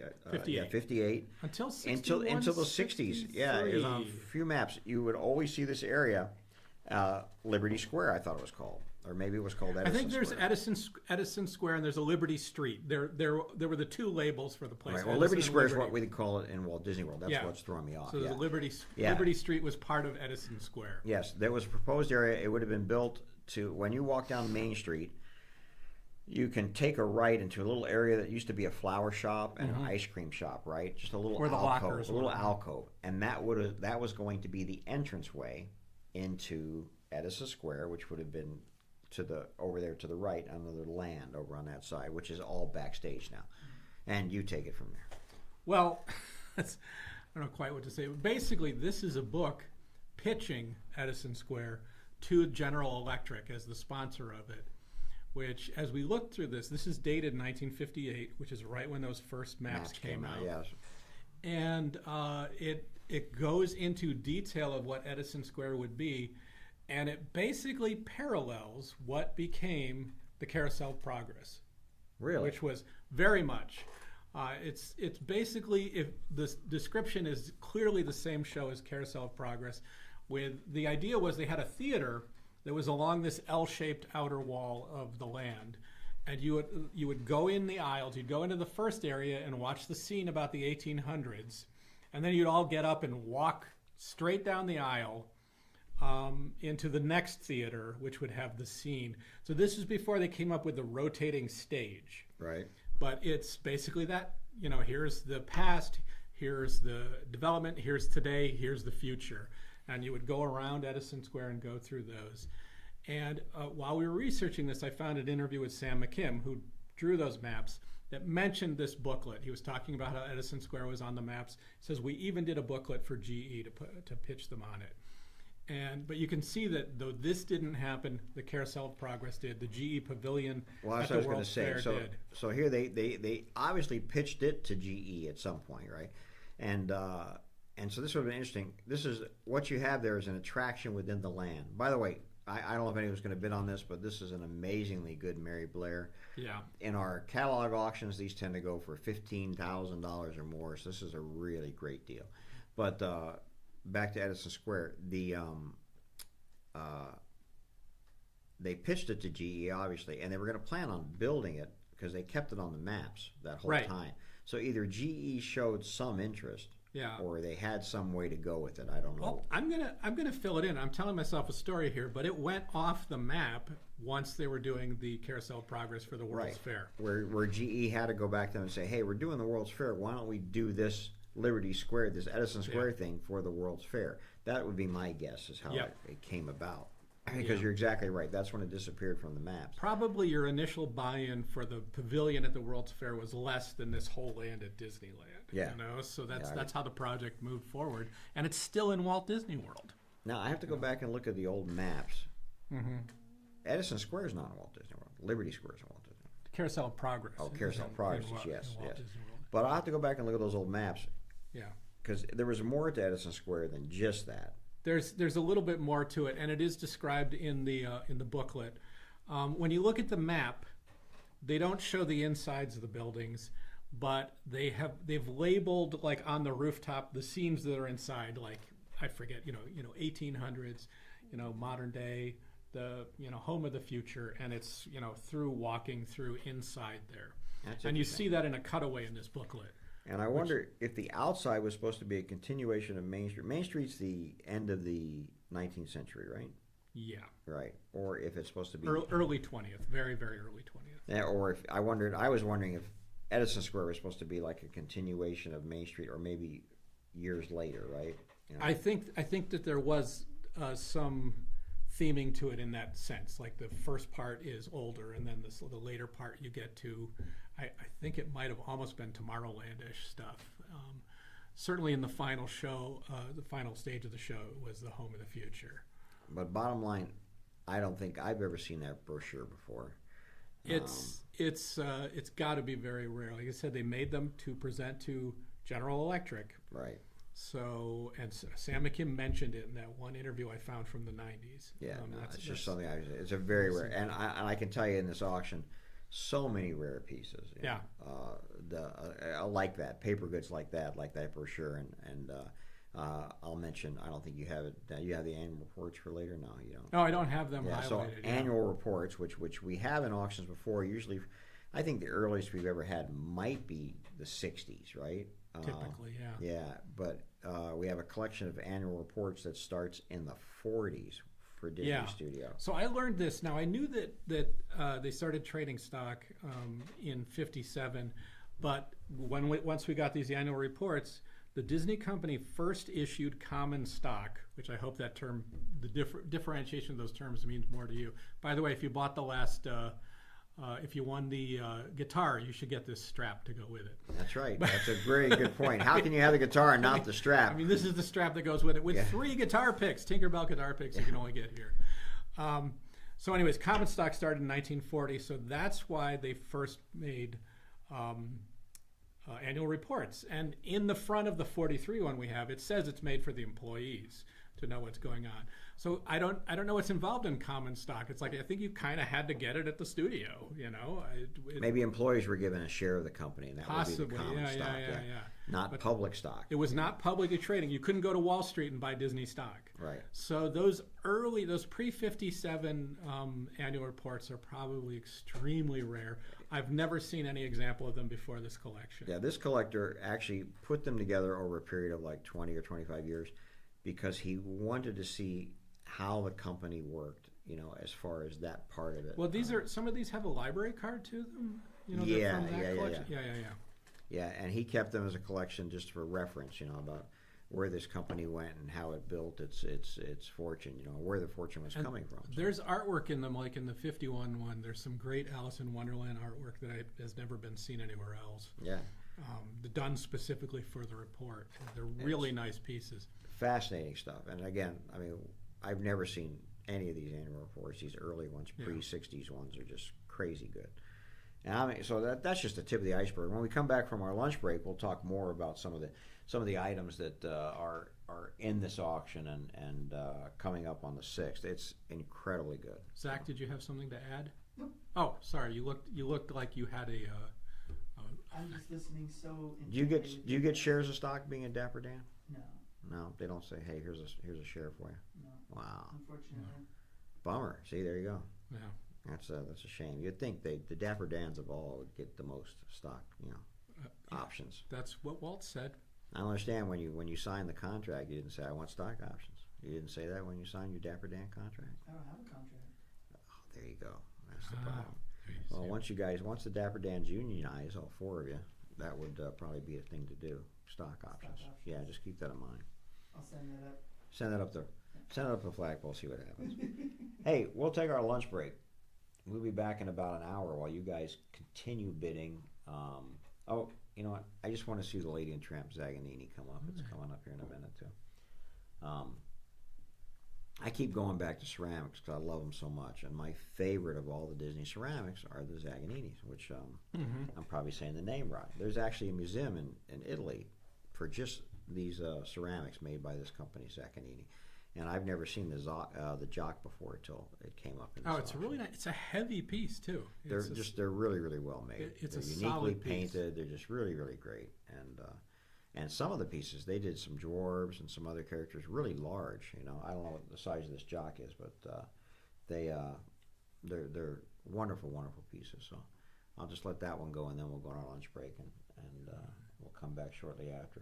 458 lots. You got about 320 more to go, 330 more to go, and some great stuff coming up. So very exciting. So let's talk about model sheets really quick while we have this one. Okay, here. what do you As got we know- going up? Sure. Well, these were tools at the studio basically. Yes. These are copies, but they are copies that were used at the studio by the artists. Right, and the originals like this, the original copies we call Right. them. We tend to call them photocopies because they're done on photographic paper. They didn't have Xerox at the time. Well, yeah, there's photostats. These are photostats, and when we get to, we know the Great Mouse Detective ones are just printed with Kodak paper. They're Right, photo right. prints. Yeah, like, just yeah. That's how they were Yeah. done. Not Xeroxes, which a lot of people confuse with that because that's the terminology that we use. Oh, that's something else in the upcoming auction. Are those documents that talk about Xeroxing in that?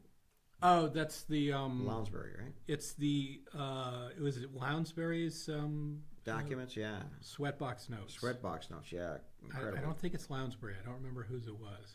Incredibly good. Or did we already saw? I can't remember. They No. mentioned Xerox. Yeah. No, they mention it's their Sweatbox notes. Well, should we say what Sweatbox notes are? What are Sweatbox notes? So the Sweatbox is when they would get the dailies, which were not dailies, but it's the animation tests basically. Right. And all the animators and usually Walt would get together and look at them. And well, not by Sleeping Beauty. I guess Walt was not as involved in those. But they would look at them and see the animation tests and figure out what they were doing right and what they wanted to change those.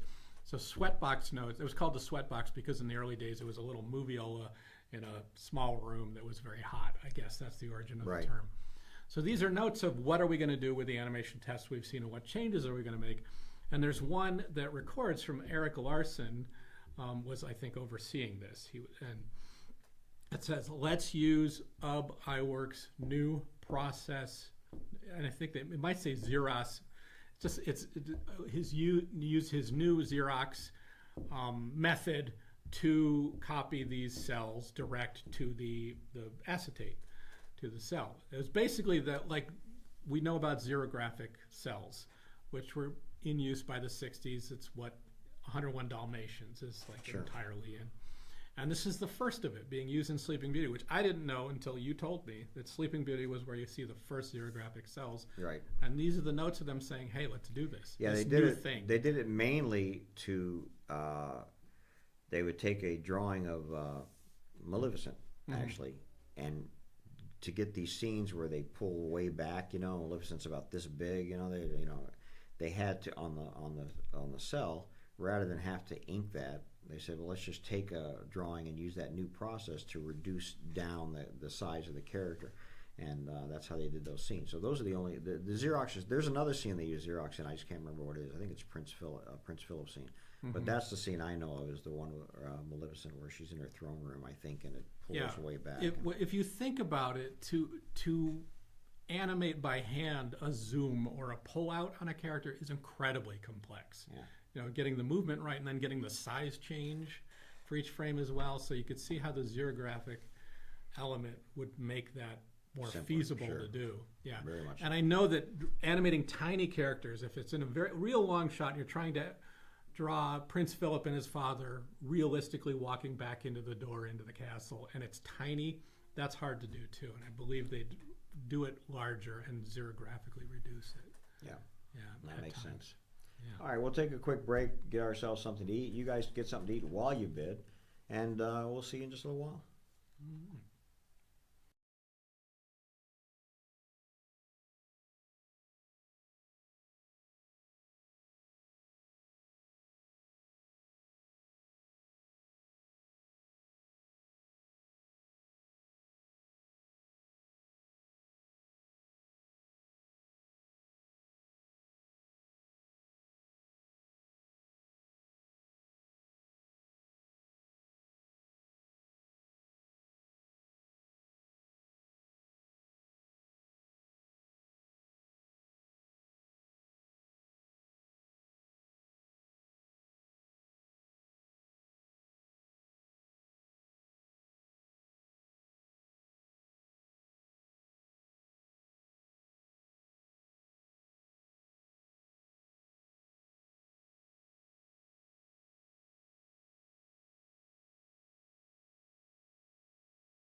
Hey guys, we're back. Thanks for all the bidding. Keep it up.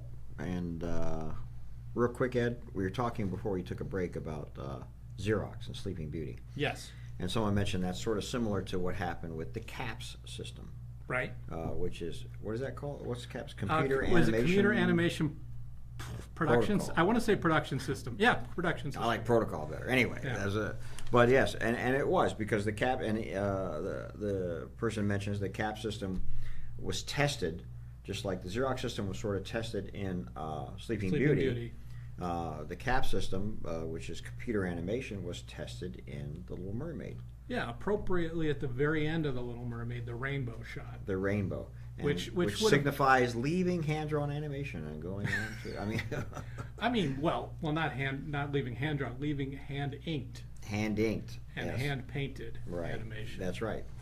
And moving on to the future, which the end of the rainbow. Yeah, it's interesting, the 9 old men that, I talked with Frank and Ollie a little bit, and they liked the xerographic system because it was their artist's line. Their line was becoming the cell. Yes. So it was closer to the artist's work. And CAPS, similarly, it just moved the inking and painting into the computer. Right. It was used for Magical World of Disney titles, with Mickey standing on Epcot first, and the Little Mermaid test, and after that, all CAPS. Until I don't know what the last CAPS was. Well, it had to be, because CAP system, you still had to hand draw, right? Right.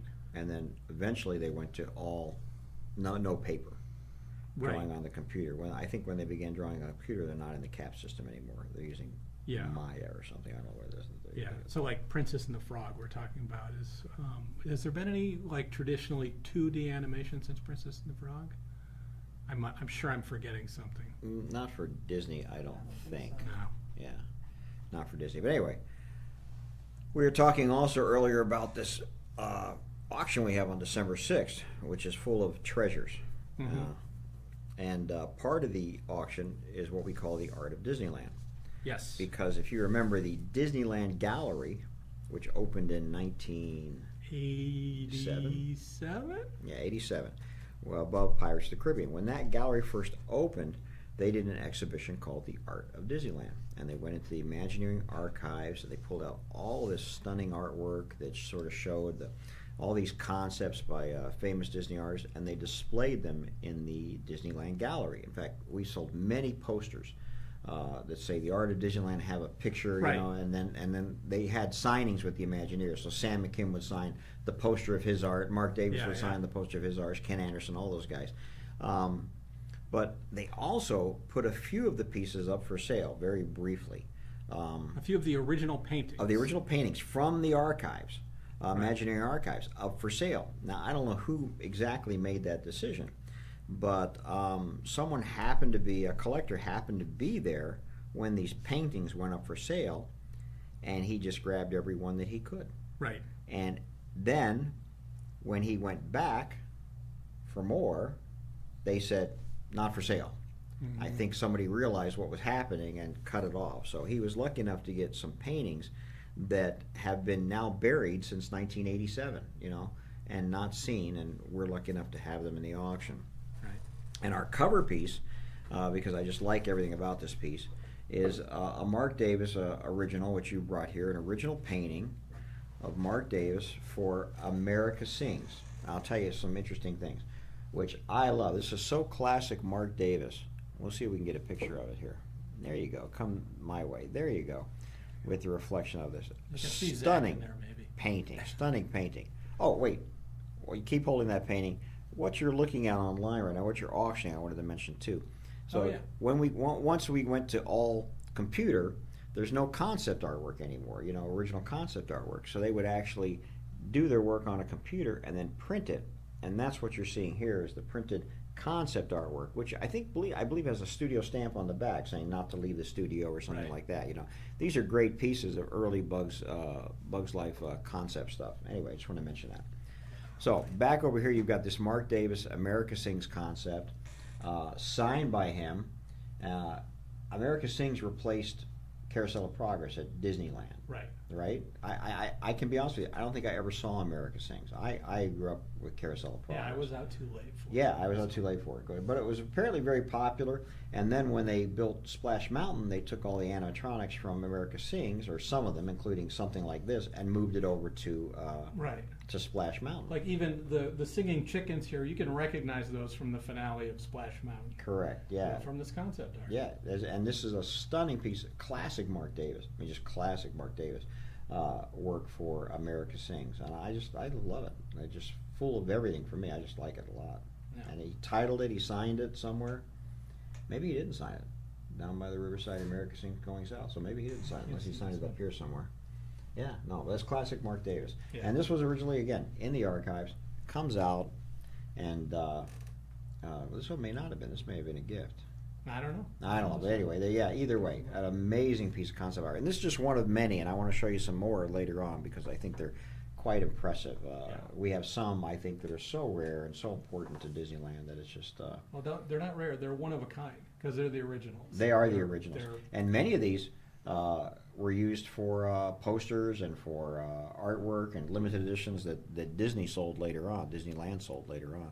Yeah. I think they're just amazing. So that's just a sneak peek of some of the ones. We'll show you some more a little bit later that are in the upcoming auction, part of the Art of Disneyland stuff. And there's stuff by Herb Ryman, who I guess is, I don't know what you would call him, the father of Disneyland concepts, probably. You know, I think he was the earliest concept artist working on that stuff. he was the one famously with the Weekend with Walt. Right, who built the map, and then he Yeah. went on to do all these concepts, a lot for Tomorrowland, things like that, early concepts. New Orleans Square later in the '60s was all him, you know, for the most part. Sam McKim, who was a Golden Horseshoe, Frontierland. I wonder why he did all those. I wonder if he was a Western artist. I don't know I'm not sure. the answer to that, but I wonder if he was a Western artist later on. And famously, that first most seen depiction of the Haunted Mansion. Oh yeah, that first Haunted Mansion look, that blue. The decrepit Haunted Mansion that as much as Walt was against that ended up in the guidebooks saying Yes. that it was coming and stuff like that. I think they had to have a way to make it look haunted, because if Yeah. you look at it now, it just looks like a building, you know. So that's a really rare piece. And then the unsung Dorothea Redmond, Mm-hmm. and a female Imagineer, right? And that's a great piece. And you know, we had that also in this auction is a photograph of all those Imagineers standing outside the studio, Yeah. signed with Mary Blair and all those Exitensio's Exitensio, yeah. Who, oh yeah, we'll talk about him when we bring in that Pirates piece too. Just incredible stuff. So stay with us, and we'll get you in on that. We just wanted to come back and mention it really quick because we actually haven't taken our lunch break yet. And other than that, just keep bidding, and we'll be back in another 30 minutes or 40 minutes, and we'll talk to you then. All right.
Hey, welcome back. You guys are going crazy on the ornaments. Thanks so much. There's some great ones too.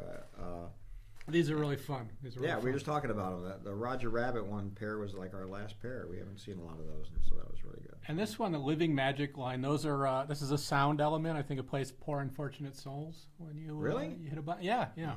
Did you put that in the description? I did. All right. Very good. Very good. Nobody wants Aladdin now that we came up on that. But anyway, That's a great one. I love it. Cave of Wonders. hey, I want to talk about attractions. Attractions? Yes, at Disneyland. I was thinking about this. So again, we have the art of Disneyland. We're going to show a couple more pieces to you that are in that. You probably have these same ones in the highlights. I have one of them in the highlight. Oh. I have the Mark Davis in the highlights. Oh, good. Yeah. So we'll show it to you live. That's great. But you know what? Let's see the other highlights, and then I want to, All right. and then we'll show these live ones, and I'll tell you what I noticed about them.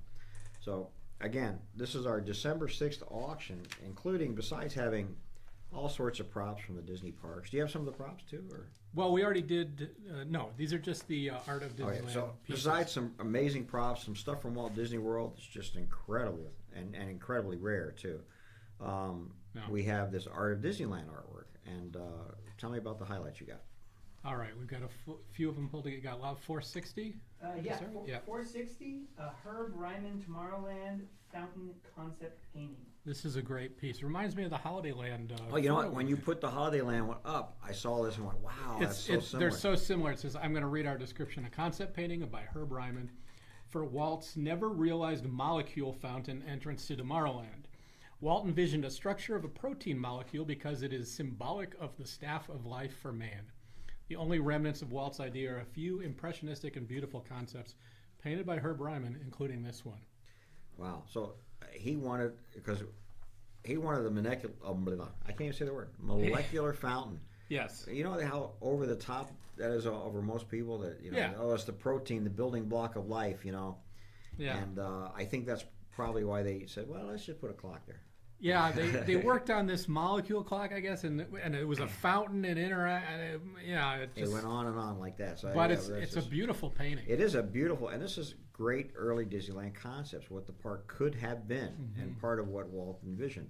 Again, Like they were working on this in 1954. This is before it opened. yeah, and of course, and Tomorrowland being the last land they really worked on, this is a very early concept for that. That's beautiful, and it's a Herb Ryman. Can't go wrong. And this is the original painting, Yes. not a copy. Yes. Incredible. Yes. All right. Yeah, after that we've got lot 465, a Mark Davis Pirates of the Caribbean concept painting. Okay, this is at Davis's iconic jail scene, featuring imprisoned pirates coaxing a dog for the keys to their cells.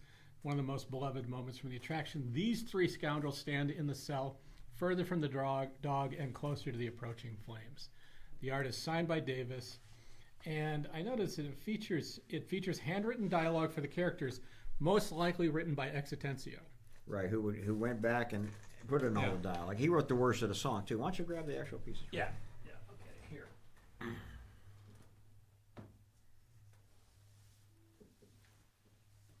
So, Will, are we going for the same camera here? Yep. Yeah. This way and then go back. You go this way, go that way. Look at that. This way, go that way. And here's what you get.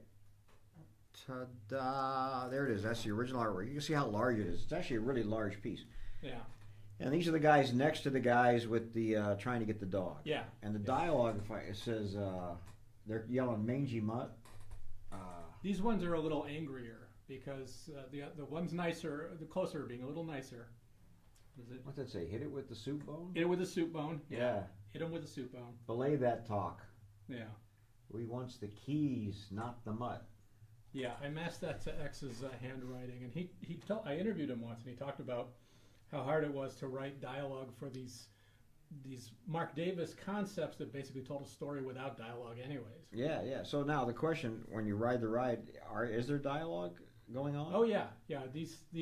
The other three, the three that we see with close. One guy's one whistling. One has a loop. He's trying to Yep. get a leash on him, and these are the further guys. Sorry. That guy. No, you're good. But these are the further guys who are saying, oh, come on, get him, And there are flames closer, the flames are coming from the back. Right. Like from our, behind the boat, basically. So these guys are in, danger. And they're closer to, remember there's a skeleton back there that looks like the Aurora Forgotten Prisoner Oh yeah, yeah, you know, yeah. model? It totally looks like it. Yeah, so that's, I mean, that's Mark Davis character work is beautiful. This is classic Mark Davis. 1965. Is that on there? Yeah. Yeah. So that's great. You can put it down. I don't want you to have to carry it. So what's interesting to me about this ride? So this is 65. You want to show the label there? Oh yeah. Can you get that, Zach? Yeah, 1 second there. You can actually go a little bit closer. Okay. Right Sorry, around there. Yeah, Dungeon Scene 1965. That's the Imagineering data sheet from the archives. Pretty cool. Pretty amazing. So what's interesting to me about Pirates is one of them. We see this. In fact, both Pirates and Haunted Mansion 2 were both originally walkthroughs, right? And I think, and I'm going from memory, that Pirates was supposed to be historically accurate. Like they would have known pirates in Yes. their dioramas that they were putting together. More like a natural history museum. Yeah, it was called a pirate museum Yeah. when they were working on that. We've seen floor plans of scenes. They lay out scenes that are in that. And actually, the first part of the ride, when you go down the first flume and you're in those empty caverns where there's the crab and a couple skeletons, that was the show building that was built for the Pirate Museum. Really? Yeah. So you were going to go downstairs into this area, and it was going to be a museum, a walkthrough. That was the plan for the museum. Now, what do you think made him change it to a water ride? I'm not sure. They built the flume was in the plans for the St. Louis project. You know about that? That was something they're working on at the same time. Like a log flume? As the same time as the World's Fair. Right. There were plans to make basically an indoor Disneyland in St. Louis. And that included a Jean Lafitte ride, which had you start. It was basically the Blue Bayou and the log down, the boat ride down, and then the pirate scenes, and then back up. Right. So they were doing it very early. I'm not sure. It was that, and at the same time, they're building the Haunted Mansion, which is also a walkthrough. Yeah. And the only thing I can think is perhaps that the World's Fair, because we know with the Haunted Mansion, what changed that ride was the development of the Omnimover, right, which was at the World's Fair. Yes. For the Ford. Ford Pavilion, and then you also had Small World at the World's Fair, which was done in boats. Yes. Right? And I think they may have realized that they could move a much larger amount of people through the ride rather than have you walking through and lingering and get you through the ride by adding that to the attractions. And that's my guess, is that's why they did it. Because all the water stuff comes and the Omnimover stuff comes post World's Fair, obviously, and so that would be the difference in it. But it's always fascinating to me that both those rides, which opened around the same time and are part of New Orleans Square, were going to be walkthroughs. In the beginning. Yeah, the Haunted Mansion as a walkthrough. Mark Davis wrote a script for it as a walkthrough. Yeah. And it was his was goofy scenes. His was the comedic scenes that ended with a scare. They were afraid of the scariest of the ghosts. And the problem with that is you have to, in the original, in Ken Anderson's version, everything was a 90-second scene, and then you had to clear the room so the next group could come in. So if you had any trouble with a kid getting too scared or anything, it gums up the whole ride for the day. Yep. No. Yeah, Omnimover keeps moving. Keeps everybody going. Yeah, exactly. What else do you have on your list of highlights? Next up, we've got Lot 472, a Raleigh Crump Museum of the Weird concept painting. Speak of the devil. Yeah, there you go. So I remember talking to Raleigh about this whole thing, where he was, they were developing the Haunted Mansion, and he on his own was, everybody had to come up with ideas, all the Imagineers, and he on his own came up with this idea of you would exit into the Museum of the Weird, right? You would leave the Haunted Mansion and you would enter this area where you saw displays of weird and strange things. So he developed all these creatures, a man made out of wax, what was the other real famous one? The woman is she's not a Medusa. Kind of a vampire? Yeah, sort of like that. All these things that would be part of this Museum of the Weird. And all the Imagineers said, no, just no way, it's just too creepy, it's too weird, there's no way that anything's going to happen. But he had it on his desk. Yeah. And Walt walked by, right? Right. And said, oh, I love this, let's do it. and it was approved to be done. And this painting was going to be out in the front. Is that how it was? Well, this is for a cart. This was going to be part of it. There was going to be an animated show in the Gypsy cart. Oh, in the Gypsy cart. Now, I will tell you that I visited Rolly at his home, and he has a property. He had a property up in the mountains where he actually built this Gypsy cart. Right. And he had it on his property. It was just incredible. Yeah. And he would camp in it. You know, he had a bed in there. It was really, really cool. And a wonderful painting, and again from the archives of that. And this was a go until Walt died. Yeah, I mean, we know Walt in the Tencennial program. Rolly's on there showing it to Walt. He's saying we're gonna have this museum of the weird. Yeah, absolutely. You know, but something happened after he died. You know, corporate said, well, let's hold back. You know, hold back on that. Yeah, but you see Rolly's influence in the mansion, especially the clock, the grandfather clock, and you know, yes. Yeah. Oh, by the way, I love this ornament. Up, one of my favorite movies. So I think this is just a great little ornament. This little couple. A little bit heartbreaking. It is, yeah. But still, it's wonderful. Yeah. It's very romantic and stuff. So I like it. Anyway, yeah. Do you have another one, or is that it? We do. We've got two more. Oh, go for it. Lot 473, Dorothea Redmond. Okay. Plaza Inn concept painting. So her first project with Disney was a transformation of the Red Wagon Inn in Disneyland to the Plaza Inn, one of Walt's favorite places in the park to bring guests. Painting is signed by the artist and came from the Walt Imagineering with a label on the reverse. And we know she worked with John Hench on the Plaza Inn. Sure, and this is very similar to Hench's artwork, kind of design and things like that. Yeah. Style of artwork. Do you know what she did before this? She was, I wrote out the whole biography. I'm trying to, I wrote 8 biographies. You did, yeah. She worked in film production design. She worked with Hitchcock a lot. Did she do concept paintings for them? I believe so, yeah. Because there were several people, well, we know Harper Goff for sure. Yeah. Early in Disney's, the studio, they had David Hall, who did movie, what do you call those? Atmospheric paintings, maybe? Atmospheric style designs. Yeah, things like that. I was wondering if that's what she did also. I believe so. You can see how this looks just like a movie design would. She worked on several of Hitchcock's films.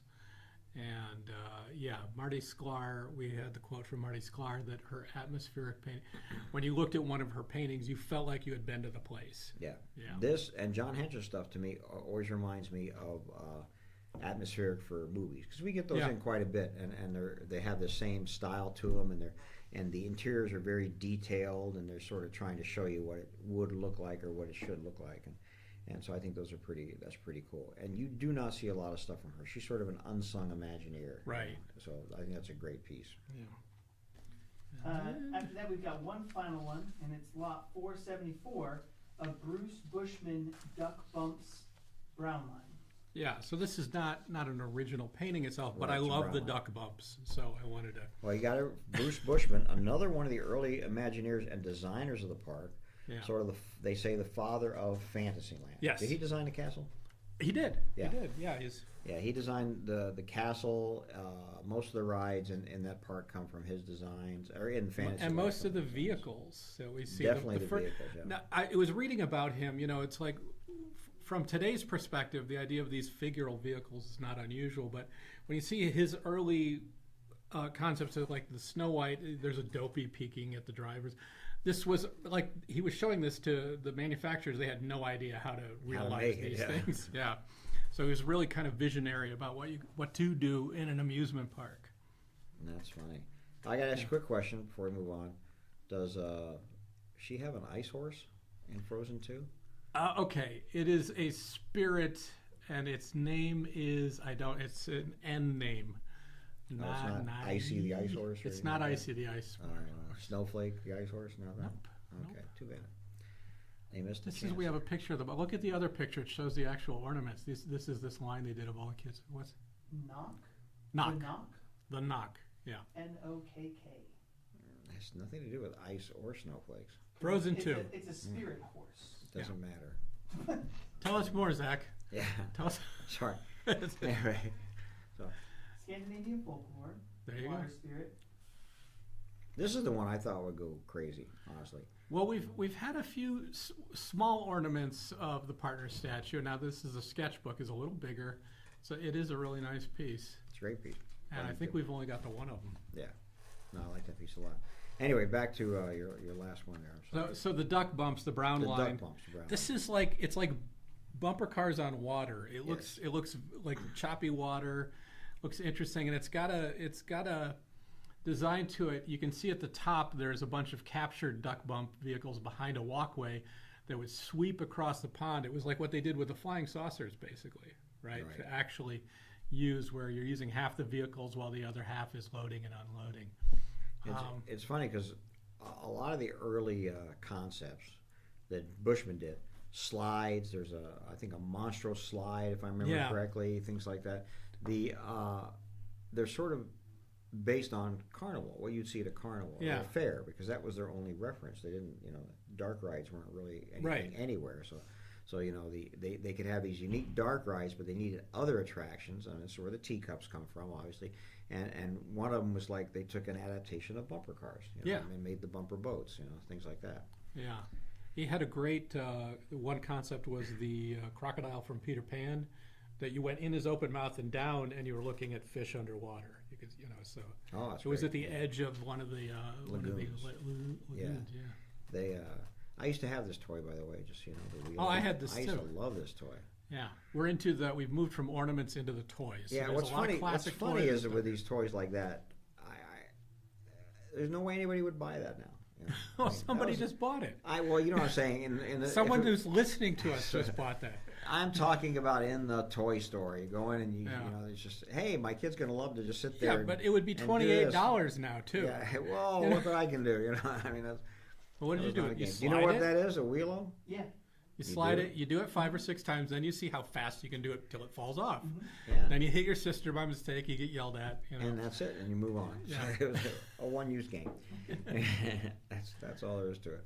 Yeah. This, what you're seeing up there now, the Dino game, very rare. Yeah, this is. I mean, it's missing the board. It's missing a lot of the parts, but the box is in excellent shape. Yeah, and great artwork on the box, and the Mark's Yogi Bear Jellystone Park playset is extremely rare. That comes up in a couple. Yeah, and that's signed by I think Joe Barbera. It's one of the two. So looking at these concepts, it got me thinking how much the park changed as they were developing stuff, and like we saw the molecular fountain. Pirates and Haunted Mansion were going to be a walkthrough. Mm-hmm. And that made me think of this other concept, which is also in the auction, and also by Herb Ryman. And it's probably, for some reason, this might be my favorite in the grouping, even more than the Pirates. To me, this is amazing to see as the original. Yes. And it's funny, and we even have one by Herb of New Orleans Square, but for some reason, this one just grabs me. And you got the thumbs up from Zach. A little reflection-y if you want to lean it back a bit. Yeah. Back or forward? Back. Oh, yeah. There you go. So that is the Enchanted, in this case, the Enchanted Tiki Garden, which would be the entryway into the Enchanted Tiki Room. Has I can't pronounce the Tree of Life right there, Yeah. Yeah, I can't, Tangora Roo or whatever. Kangaroo, yeah. It rhymes with kangaroo. The is in it. Yeah, this was dated 1963, which is the year the park. Year the attraction opened was 1963, but just a beautiful rendering of very close to what actually I think it is what it looks like now. Mm-hmm. Yeah, I mean we don't see when they paint these, they paint them in a more open space, than what they really are. Yeah. But the Tiki Room, which was owned by WED, was actually the first air-conditioned attraction at Disneyland. Do you know why? No, I don't actually know why. Because they had, at that time, computers, and I use quotation marks, but they did have computers, generated so much heat that they had to cool the rooms down, to keep the I don't know if they use chips, tubes, whatever, to keep it warm. This ride, and I think I am guessing it still is, was pneumatic, right? So they used a computer system to pump air into the parrots and the birds and all that kind of stuff like that. But this is another attraction that originally was just going to be a restaurant with some animatronic birds in it. And because it was connected to Tahitian Terrace And on Main Street, what would be the restaurant on that side of Main Street? Is it the Carnation? Carnation, yeah, they all share the same kitchen. Tahitian and Carnation, because this is actually, it's all the same building. This, Tahitian Terrace and Carnation. This is the east side of that of building. that same building, yeah, which you don't realize. So they would share the same kitchen was the idea. And in fact, if you're familiar, when's the last time you were in Tiki Room? You can put it down. A year ago. Yeah.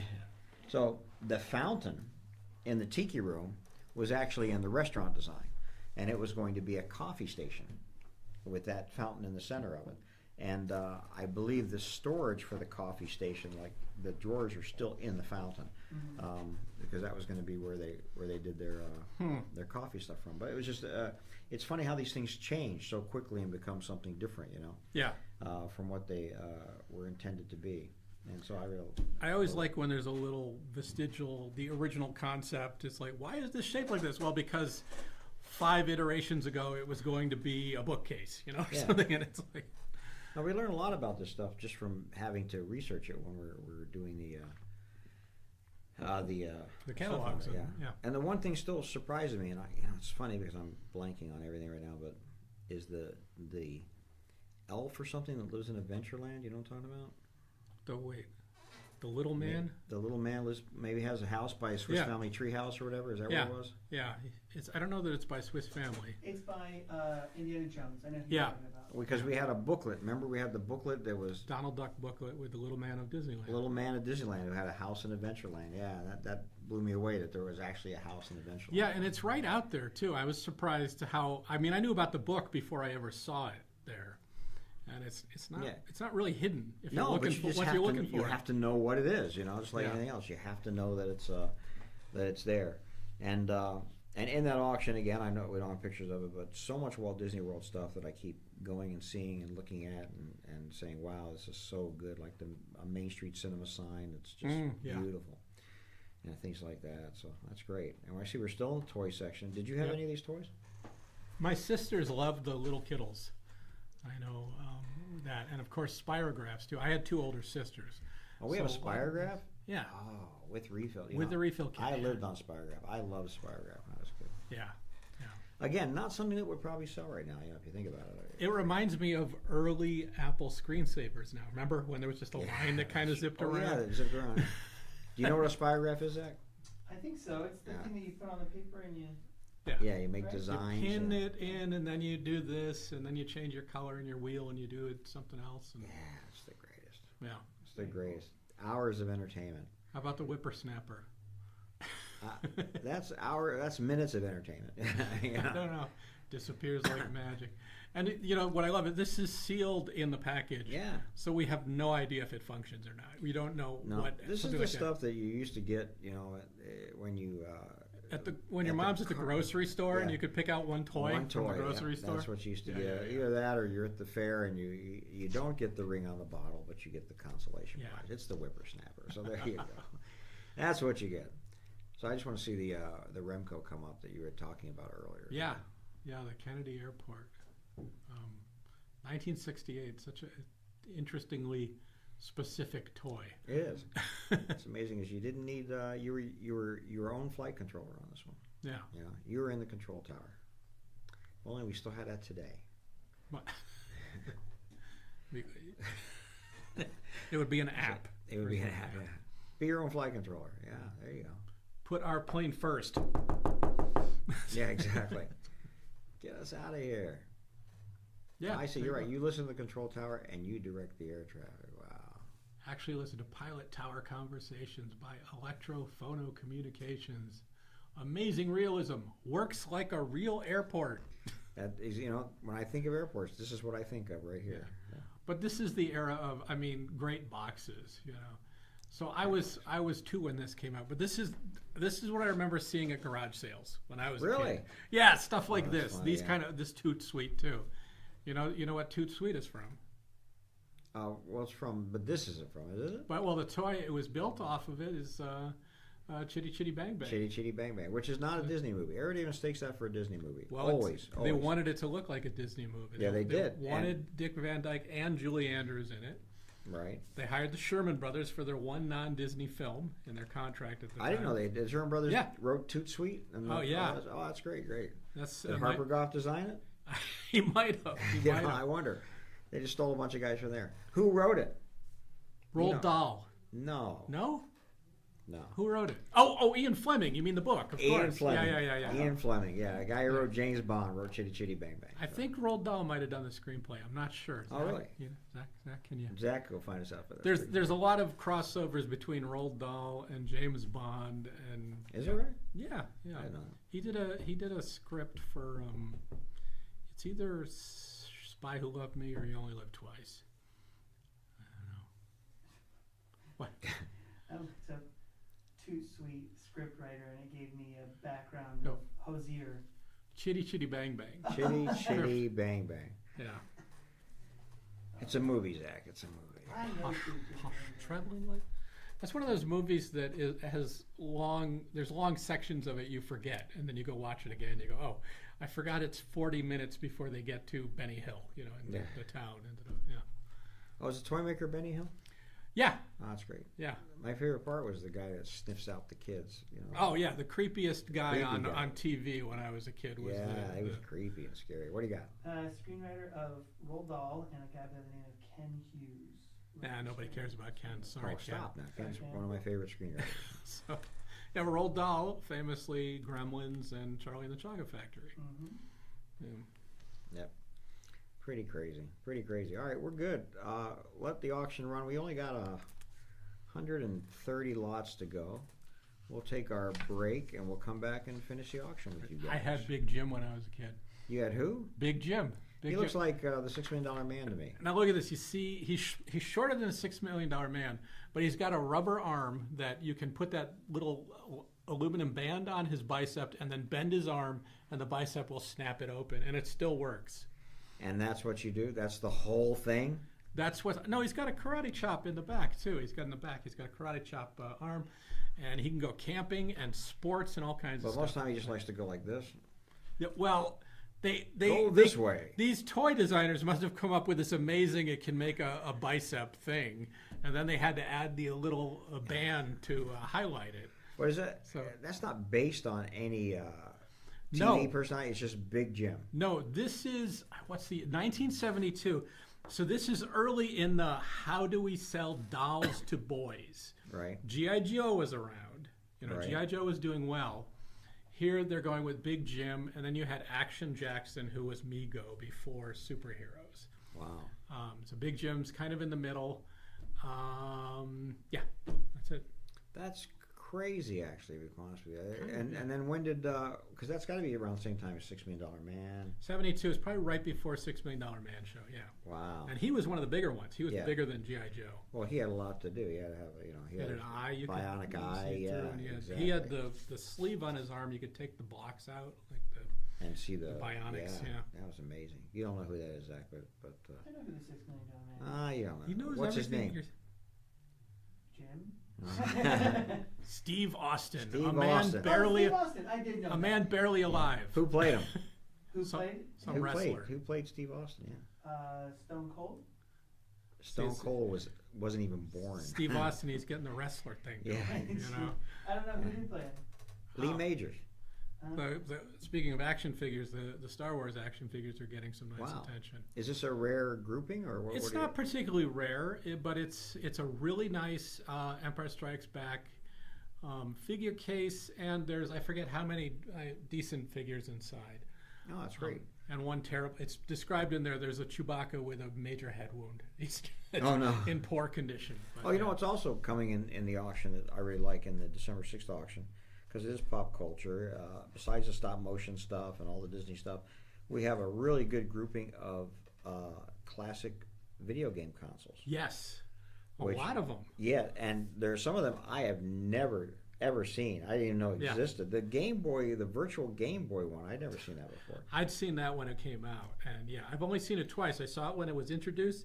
I saw one in Michael Jackson's collection when they were going to auction all his stuff. Yeah, it's a VR Game Boy. You actually have a Oh, thing yeah. you put over your head, Yeah, you yeah. know, and you If- can, I've played that before. Well, this is the one with the all red Yeah. display. You Mhm. played it? You knew somebody who I had knew it? somebody that had it. Oh my God! Did it give you 100%. headaches? Oh yeah.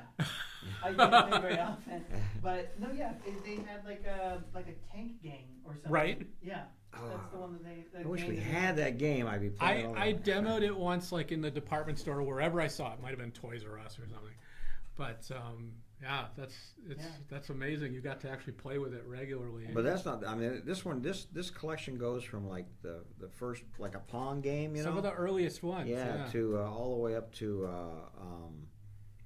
well, yeah, it goes through Game Boy and some Nintendos from Japan that I've never seen too, because that game first came out in Japan. Yeah. And There's so, a Final Fantasy or a Link game, one of the earliest. I yeah, think. just really great stuff. Yeah. And I feel like that's a collectible that's really coming of age right now. It's something that video games really hit in the 70s maybe.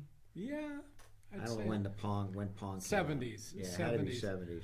Early 70s, you had those. I can't remember the systems, but they're the ones where you put sort of an overlay on your screen, and you could do some very, very simple stuff, and then you get to basically Pong. So I remember playing Pong for Yeah. sure, where you'd put a quarter in or whatever and play it in this pizza restaurant in my town. Right. And one day we traveled, my family and I, up to North Carolina and went to some restaurant, and there was a game there I'd never seen called Space Invaders. Yep. And that changed my life right there. Yeah. I don't think I ate that day. I think I stayed at that game throughout. It was I just amazing. remember the first time I saw Space Invader. It was actually in a bar in our neighborhood, which I wasn't really allowed to go in, but it was this small neighborhood bar. And I played it, and I didn't know, you know how like the game ends and then it'll like show play going on? I didn't know I was done playing. It was my first time seeing this cycle. I'm like, oh, is this? I find this guy come over and said, can I have a try? Like, there's this idiot, there's this dumb kid who's still playing with it after the game's over. That was it. That was the beginning of the video, but it all started with Pong, and it really started with Pong at home, I think. Yeah. Right. Not in the video arcade. Because you had the little restaurant. sets you could get where you could play Pong, you could play hockey, which was 2 paddles. Right. And the really smart thing was when they had handball, which was you could play with one player. So you Yeah, could just by knock yourself, it against yeah. the wall. And that And was yeah, it, that's all it took to entertain us. I'm surprised this Superman toy is great. It's a really fun piece, and it's gone. So too late. Should have Yeah. mentioned something sooner about the Superman piece. I don't even know what we're looking at here. It's a busy buzz. It's I know it's a that. drawing toy. Okay. Yeah. Yeah, this like vibrates while you're drawing to make the lines circle or something. It's like magic, apparently. It's the magic drawing toy. That is it. All And right, it's now like- we'll take. Oh, you know what? We're coming up on the Olszewski, so I don't want to leave the Olszewskis either. I really like the Olszewskis. Yeah, Who did Olszewski work for before? Goebel. Goebel, that's correct. He was doing Goebel miniatures. Then Goebel got the Disney license, right? And he was doing the miniatures for the Goebel. Yeah, the Goebels, like there's a Stromboli, and he did Monstro some and stuff scenes like that, sort yeah. of too that Scene, are yeah. interesting. But But they have his name on them. It's Goebel. This is the Olszewski. That was interesting when we saw those Yeah, yeah. pieces. So he'd do like, I guess you could get a Stromboli, but he made like a village courtyard you could put it in. right. Also, right, so right. he's getting into the scenic stuff. Yeah, and that was the beginning. Late '80s. And then he went out, I guess, on his own. I'm going to assume. Yeah. Got the license and started producing these incredible miniatures that have been they've been around for years, and they're still super popular. You know, they're Yeah. still really. He's really done something great as far as Disney collectibles. They're really nice. So these Storytime ones are tiny. Like they're these little tiny scenes, perfect scenes from the films usually. Yeah. Yeah, really on model, really well, beautifully painted. You know, I mean, I'm sure he has a lot of quality control that he does in the manufacturing of these and stuff like that. I mean, look at But that. yeah, it's just great. How much character there is in that? It's probably under 2 inches tall. Yeah. No, these are really small. They're really well done. I love them. All right, we'll let these run. We'll take our break so we can get back in time for the end of the auction, which is only 150 lots away. So we'll be back in just a little while. You guys keep bidding, enjoy the auction, and we'll talk to you very soon.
Hey guys, we're back with you. We're just talking about Herb Ryman and his Tomorrowland concepts, like the one that's up there right now.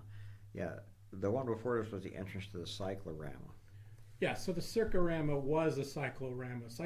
Sounds like Circarama is to cyclorama as Kleenex is to tissue. Gotcha. You get what I'm saying? I suppose. I'm just going to pretend I do. But, Okay. Yeah. But I still don't know what a cyclorama is. That we had, though, in those, when I had a bunch of those concepts at one point. We sold most of them. We had one that was for Tomorrowland, that was a cafeteria. What do you call that, where you go up and there's a window and you'd open? Oh, automat. Yeah, they had an automat, and they were planning an automat in Disneyland, Yeah. which I thought would have been great. So. Be cool. You were looking for a cyclorama? A cyclorama is just a circular picture of a 360-degree scene viewed from inside. Okay, so that's what So- Circarama becomes. They Yeah. probably just changed the name. Circarama is a name they could trademark. Cyclorama is not. Yeah. And that's probably why they would do it. It may go back to a still image too. You know. Yes, for sure. That Matterhorn patch just went for a lot, or People Mover patch just went for a lot. Oh yeah. Yeah. That was really good. And of course, Captain EO. When's the last time you saw Captain EO? When it came back. Did you go see it? I did see it at least once then. Yeah. I remember when it first came out, it was a big deal. You know, they had all these, like, I think they may have even done a special on TV about the making of it. Yeah. You know. They did actually. They showed it on MTV, which is the only place that video of it ever got out. Really? They actually showed the film on TV on cable. I remember it was a big deal because Angelica Houston was in it, and Yeah. she was really hot at the time, and it was a really, really big deal. Of course, Michael Jackson. Yeah. And who did it? Was it George Lucas? Lucas and Coppola, right? Yeah. Yeah. Did Coppola do it? I believe so. Yeah, if I have them right. And so when it came back, you know, they had put in "Honey, I Shrunk the Audience," and so when it came back, they had there were new effects in it of like shaking and stuff that had been added to the theater the for theater, Honey, I yeah. Shrunk, and they incorporated them to Captain EO, so it was a little different then. Oh, that's funny. Yeah. But it's not there anymore, right? No, it is What's not. there? Anything? I don't know. In Epcot? No, here at Disneyland. This was at Disneyland also, at Tomorrowland. And it became Honey, I Shrunk the Kids, and it went back to this, and then what's there now? I don't know. I don't even know where it's at in It's under the entrance to Space Mountain. Yep. When you go up Space Mountain to go to Space Mountain, you're on top of where Captain EO enters. Is that? It's between the Starcade and the Pizza Planet on the ground level. Is that where it always was? Oh, yeah, because they Yeah. had the movie posters right there along the wall when you exit out from Yeah. Space Mountain, right? Yeah, I think the theater's still there for sure. It stayed the same. I don't know that anything's showing there. Yeah, nothing's showing there. It's just the theater that once housed Captain EO is now used for other purposes like previews of 4 new movies. Yeah, I think I was there once actually when I didn't go see it, but I saw they were showing they had previews showing there. Yeah. Sometimes they get these spaces they don't know what to do with. Yeah. Well, there's spaces near there. Like you go back behind Captain EO on the left, and there's seating for the restaurant, sort of overflow. And you get into this little area that you look at it, and it feels like you're looking at Disneyland in 1967. Like it hasn't changed, you know. There are these little corners, especially in Tomorrowland there. I keep meaning to go, and I never looked for the Space Mountain Theater that was there, right? Is that still there? Space Mountain. Where, Brian talked about the rock and roll band that played there. Oh, that's kind of the same area. I don't know if that was on top of. Oh, it was. I think it was replaced by Space Mountain. Because I thought it was part. Space Mountain wasn't there when that was there. I believe it's no, Space Mountain was there. Yeah. Was it on the roof? Because there's a big kind of open area on the roof of Space Mountain. You kind of look at. I mean, I'm thinking of the Tomorrowland stage from going back to the Osmonds with Disneyland Showtime. No, that's over by the restaurant there, by the. That's not the same. Oh, I'm talking about the one that comes out. Yeah. That's still there. That's still there. That doesn't come out of the ground. But there was a full stage with a curtain that I believe used to be the Flying Saucers, eventually became Space Mountain, essentially. That landscape, yeah. Yeah, Tomorrowland's a strange land. You know, you see remnants of a lot of stuff. We know there's remnants of the People Mover still there, the track's still there, you know, and stuff like that. And part even of the Astrojets. I was going to say part of the rocket jets or the Astrojets is still there, you know, and in that part of it, it's an interesting land. You know, it was like I always say, it was the last one to be made, and they ran out of money on it, and they really didn't know what to do with it, and I think they still don't know what to do with it sometimes. It's sort of a mishmash of stuff. But hey, it is what it is. It's still part of Disneyland, and we love it.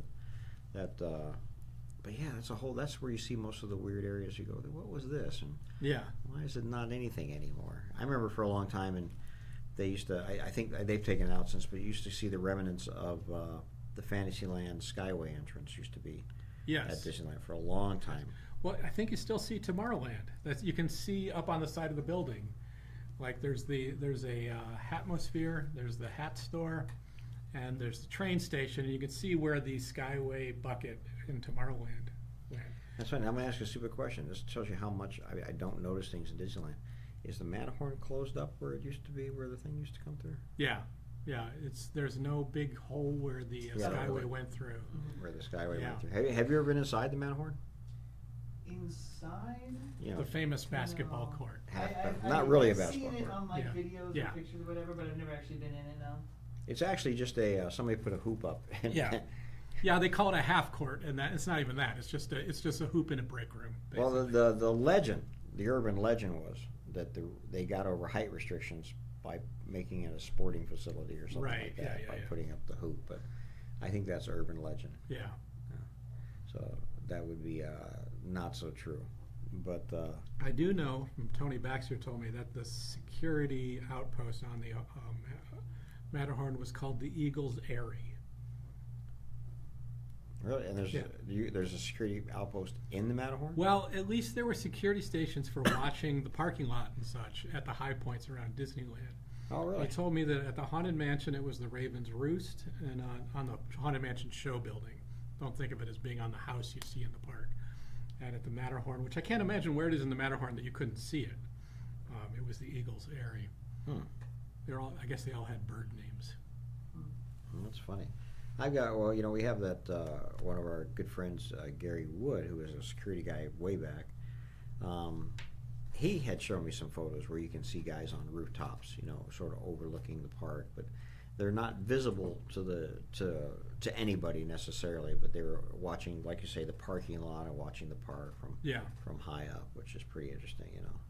Now it's probably all done by cameras, I'm sure. I'm so. sure. Yeah. Yeah, that's and we can't talk about that because that's secret security, and we don't want anybody to let know.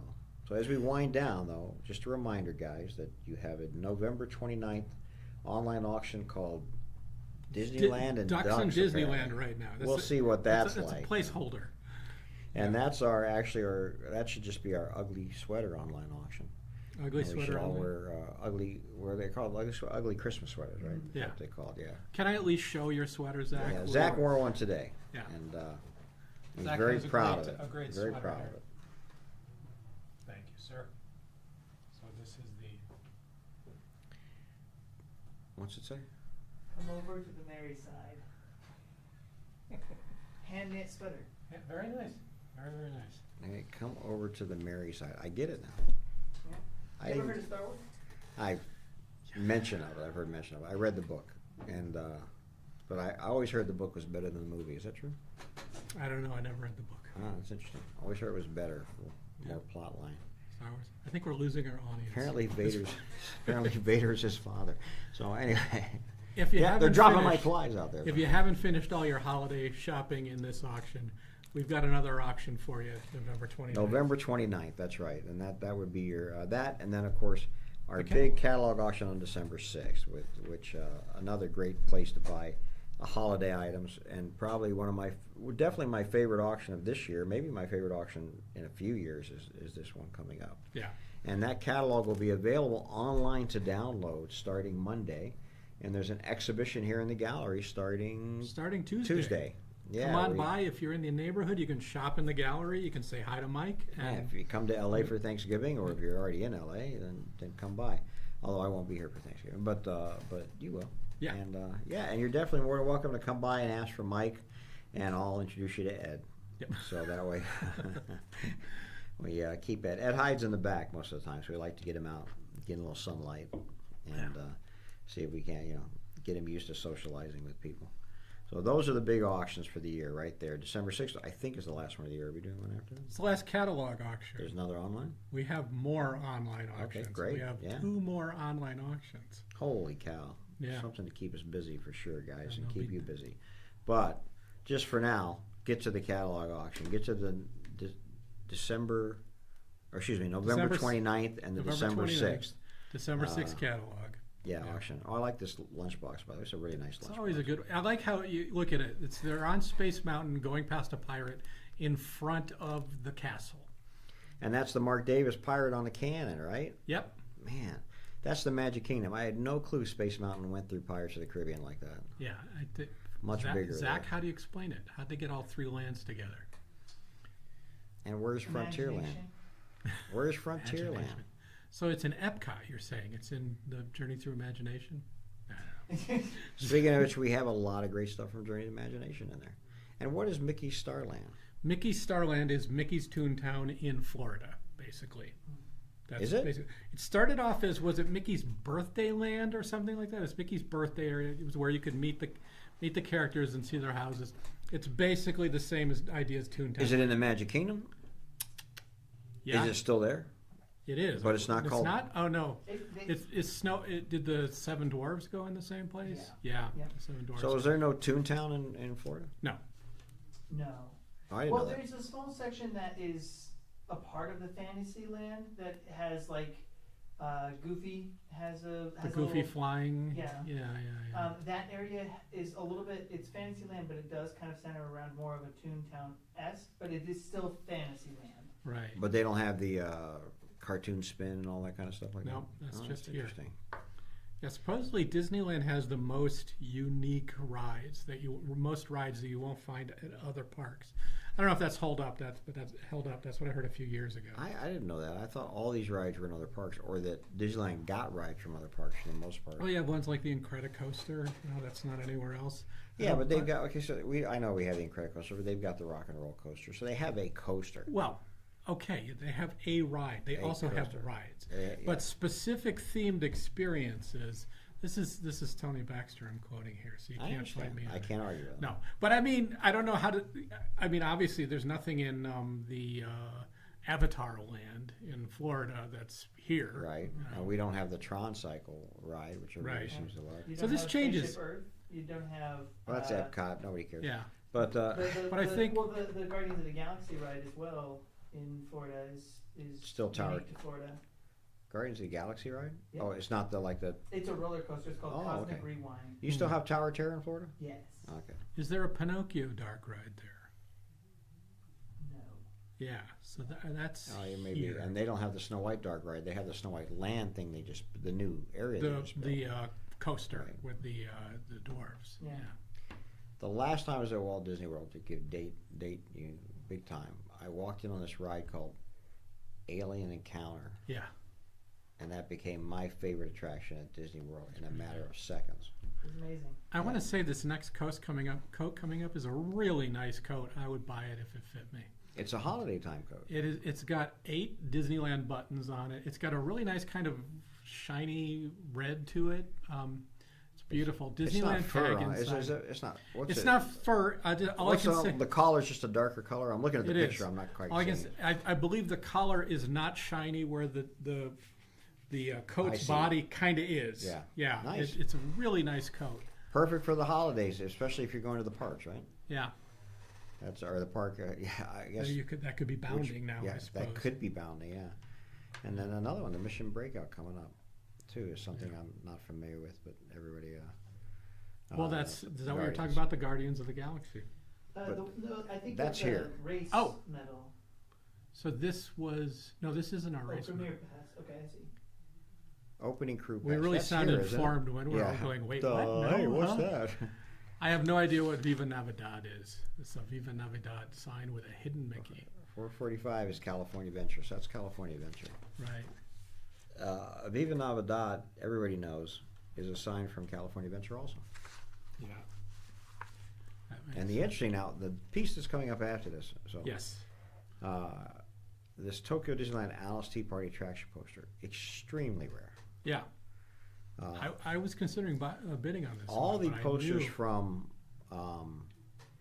other parks, because by the time they built those other parks, they weren't using the silkscreen process anymore. And now they can just print them on demand when they need to replace them, so they don't backlog the posters. So they're very hard to come by. That's why I got so excited. We have in the December 6th auction a Frontierland Walt Disney World Splash Mountain poster, and that a new Tomorrowland poster also from Walt Disney World. Yeah. That are just really rare. And occasionally in those auctions we get those big. There it is right there. What a great poster. Yeah. And occasionally we get in those auctions the European Euro Disney posters. We had some nice Euro Disney posters just recently. Yeah, some great ones. Absolutely great ones. Including the Discovery Mountain one that never happened. But this is one too, and it's getting the action it should get. I mean, this is a great poster. Yeah. I think we've had one of these maybe, and that's it. They're just really hard. Yeah. They just don't make them, and I don't even know how they get out unless it's an employee or somebody, or it was a gift to somebody. I have no clue, but they're just really good pieces. Really impressive pieces. I'm going to watch that one go. Hey, we're winding down. We have 10 lots left after this one here, folks. And these, we've had these before. Are these things you would buy on the Disney Cruise? We have a few of these. The Disney Cruise line, they're all by Don Ducky Williams pieces. They're original prints, original lithographs. They were only available on specific cruises. Some of them are a little broader. There might be, I think $449, the Happy Holidays one, was offered on several cruises. Some are specific to one cruise that went through the Panama Canal or something like that. So they're really neat pieces. They're at low starting prices, and it's a way to get something that you can't just buy anywhere. That's super cool. We're still watching this poster wind down here. So. Oh yeah, or wind up. Or wind up, yeah. I mean, I tell you now, this is, I don't want to give a number. But I can't even think of other Tokyo posters I've seen.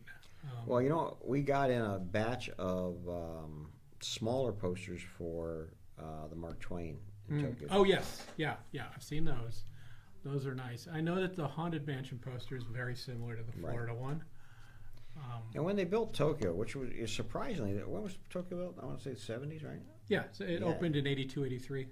Somewhere like that. Yeah, surprisingly, I mean, that was an exact replica of Disneyland's Magic Kingdom, I believe, right? Sort of. I mean, the Haunted Mansion is the Florida one. I know that. Right.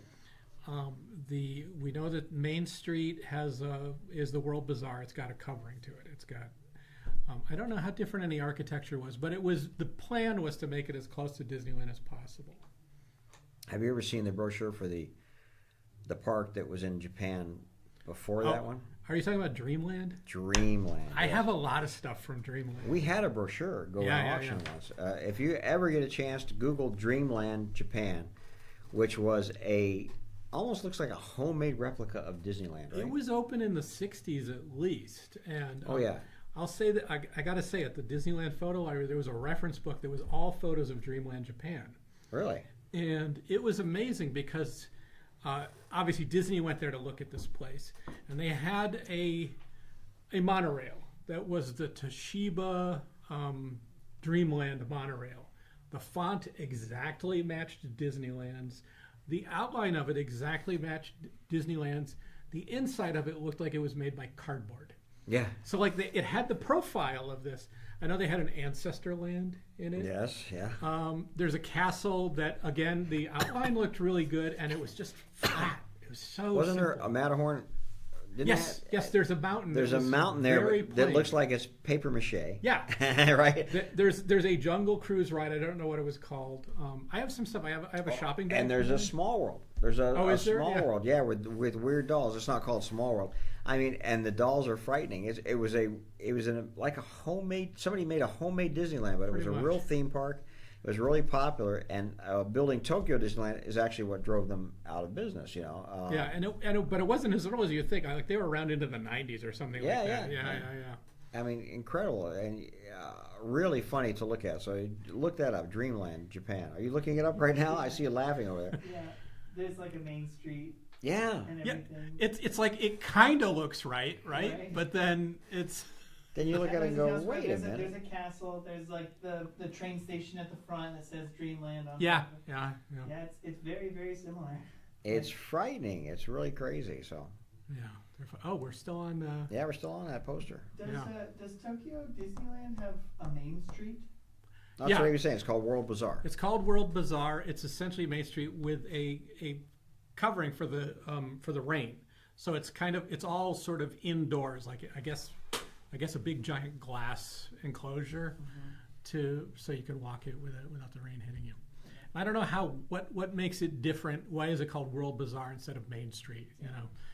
I was talking to somebody just the other day. I think any Disney park that has a Main Street should have the Dapper Dans at the Main Street. Well, that sounds like an opinion a Dapper Dan would have. Yeah. I don't. Well, it depends. Their disagree main with streets you. are all. You're only talking about a main street that's supposed to look like the turn of the century, right?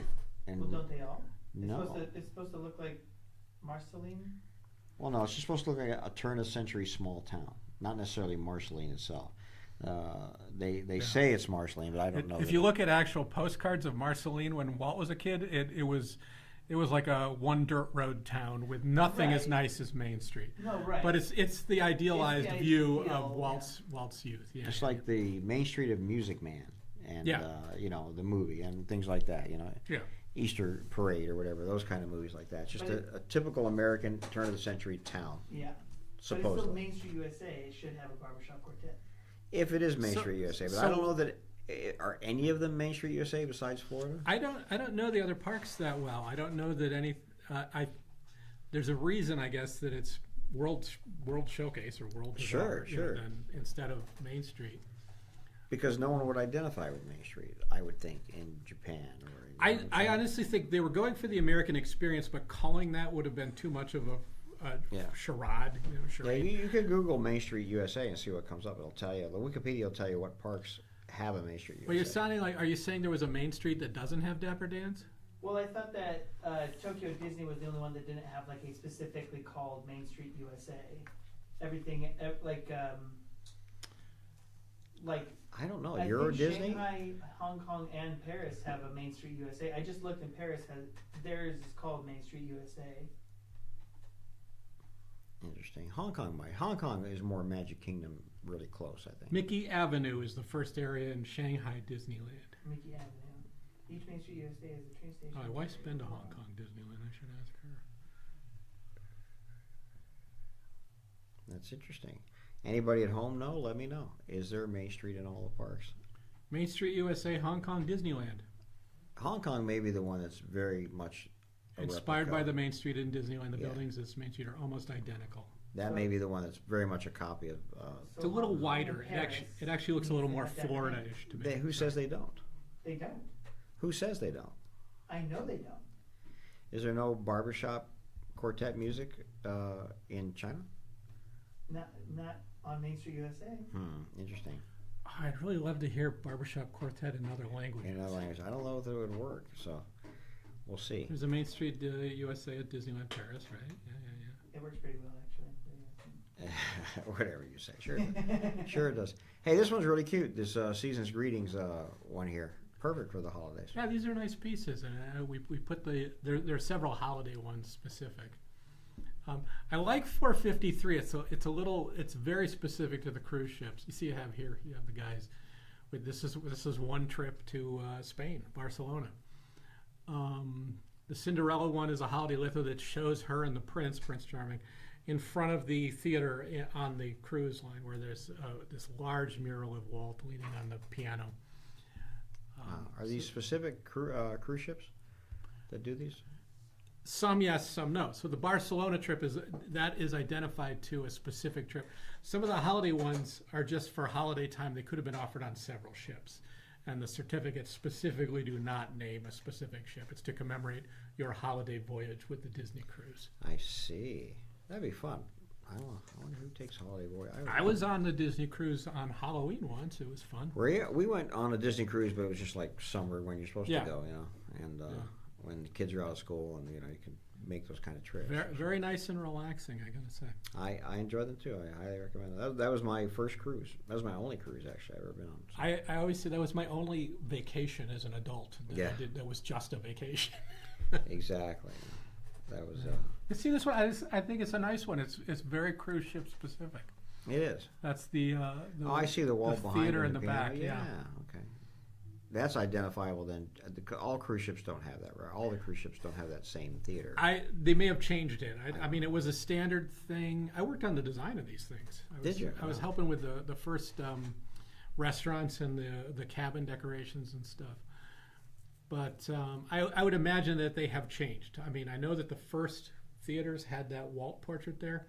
Right. I can't imagine they've kept doing that on every single one since then. That's great.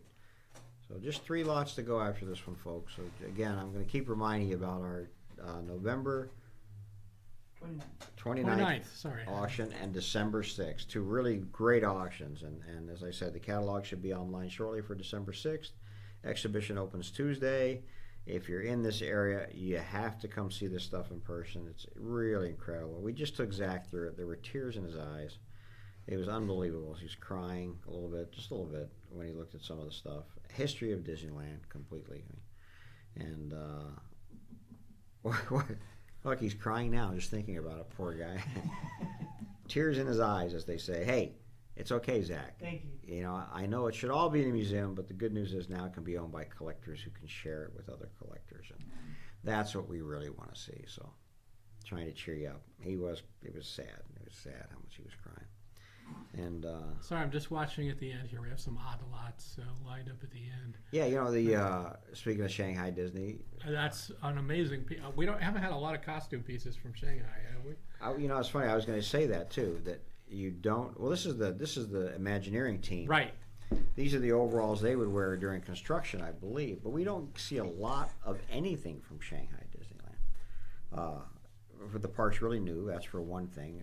Yeah. And it's in Shanghai. So that's the other thing. There you go. So a lot of that stuff doesn't. I mean, souvenirs make it back here, but actually props, clothing like this coming up, we don't get to see it all as far. So I think that makes it quite collectible here. And this is actually a great piece for. It's a nice set. It's got the embroidered and in Chinese as well.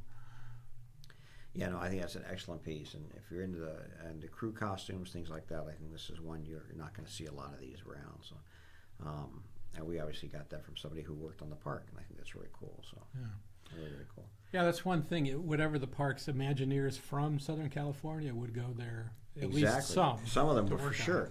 Well, all the concepts, all that work was done here, obviously, and then they would go over there to finalize it and look at it.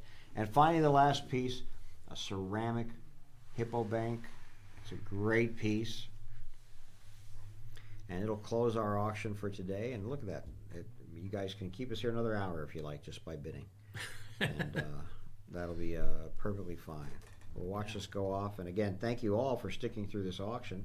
Looks like most of you stuck through the whole thing, so really appreciate that. And we will see you back on the 29th of November.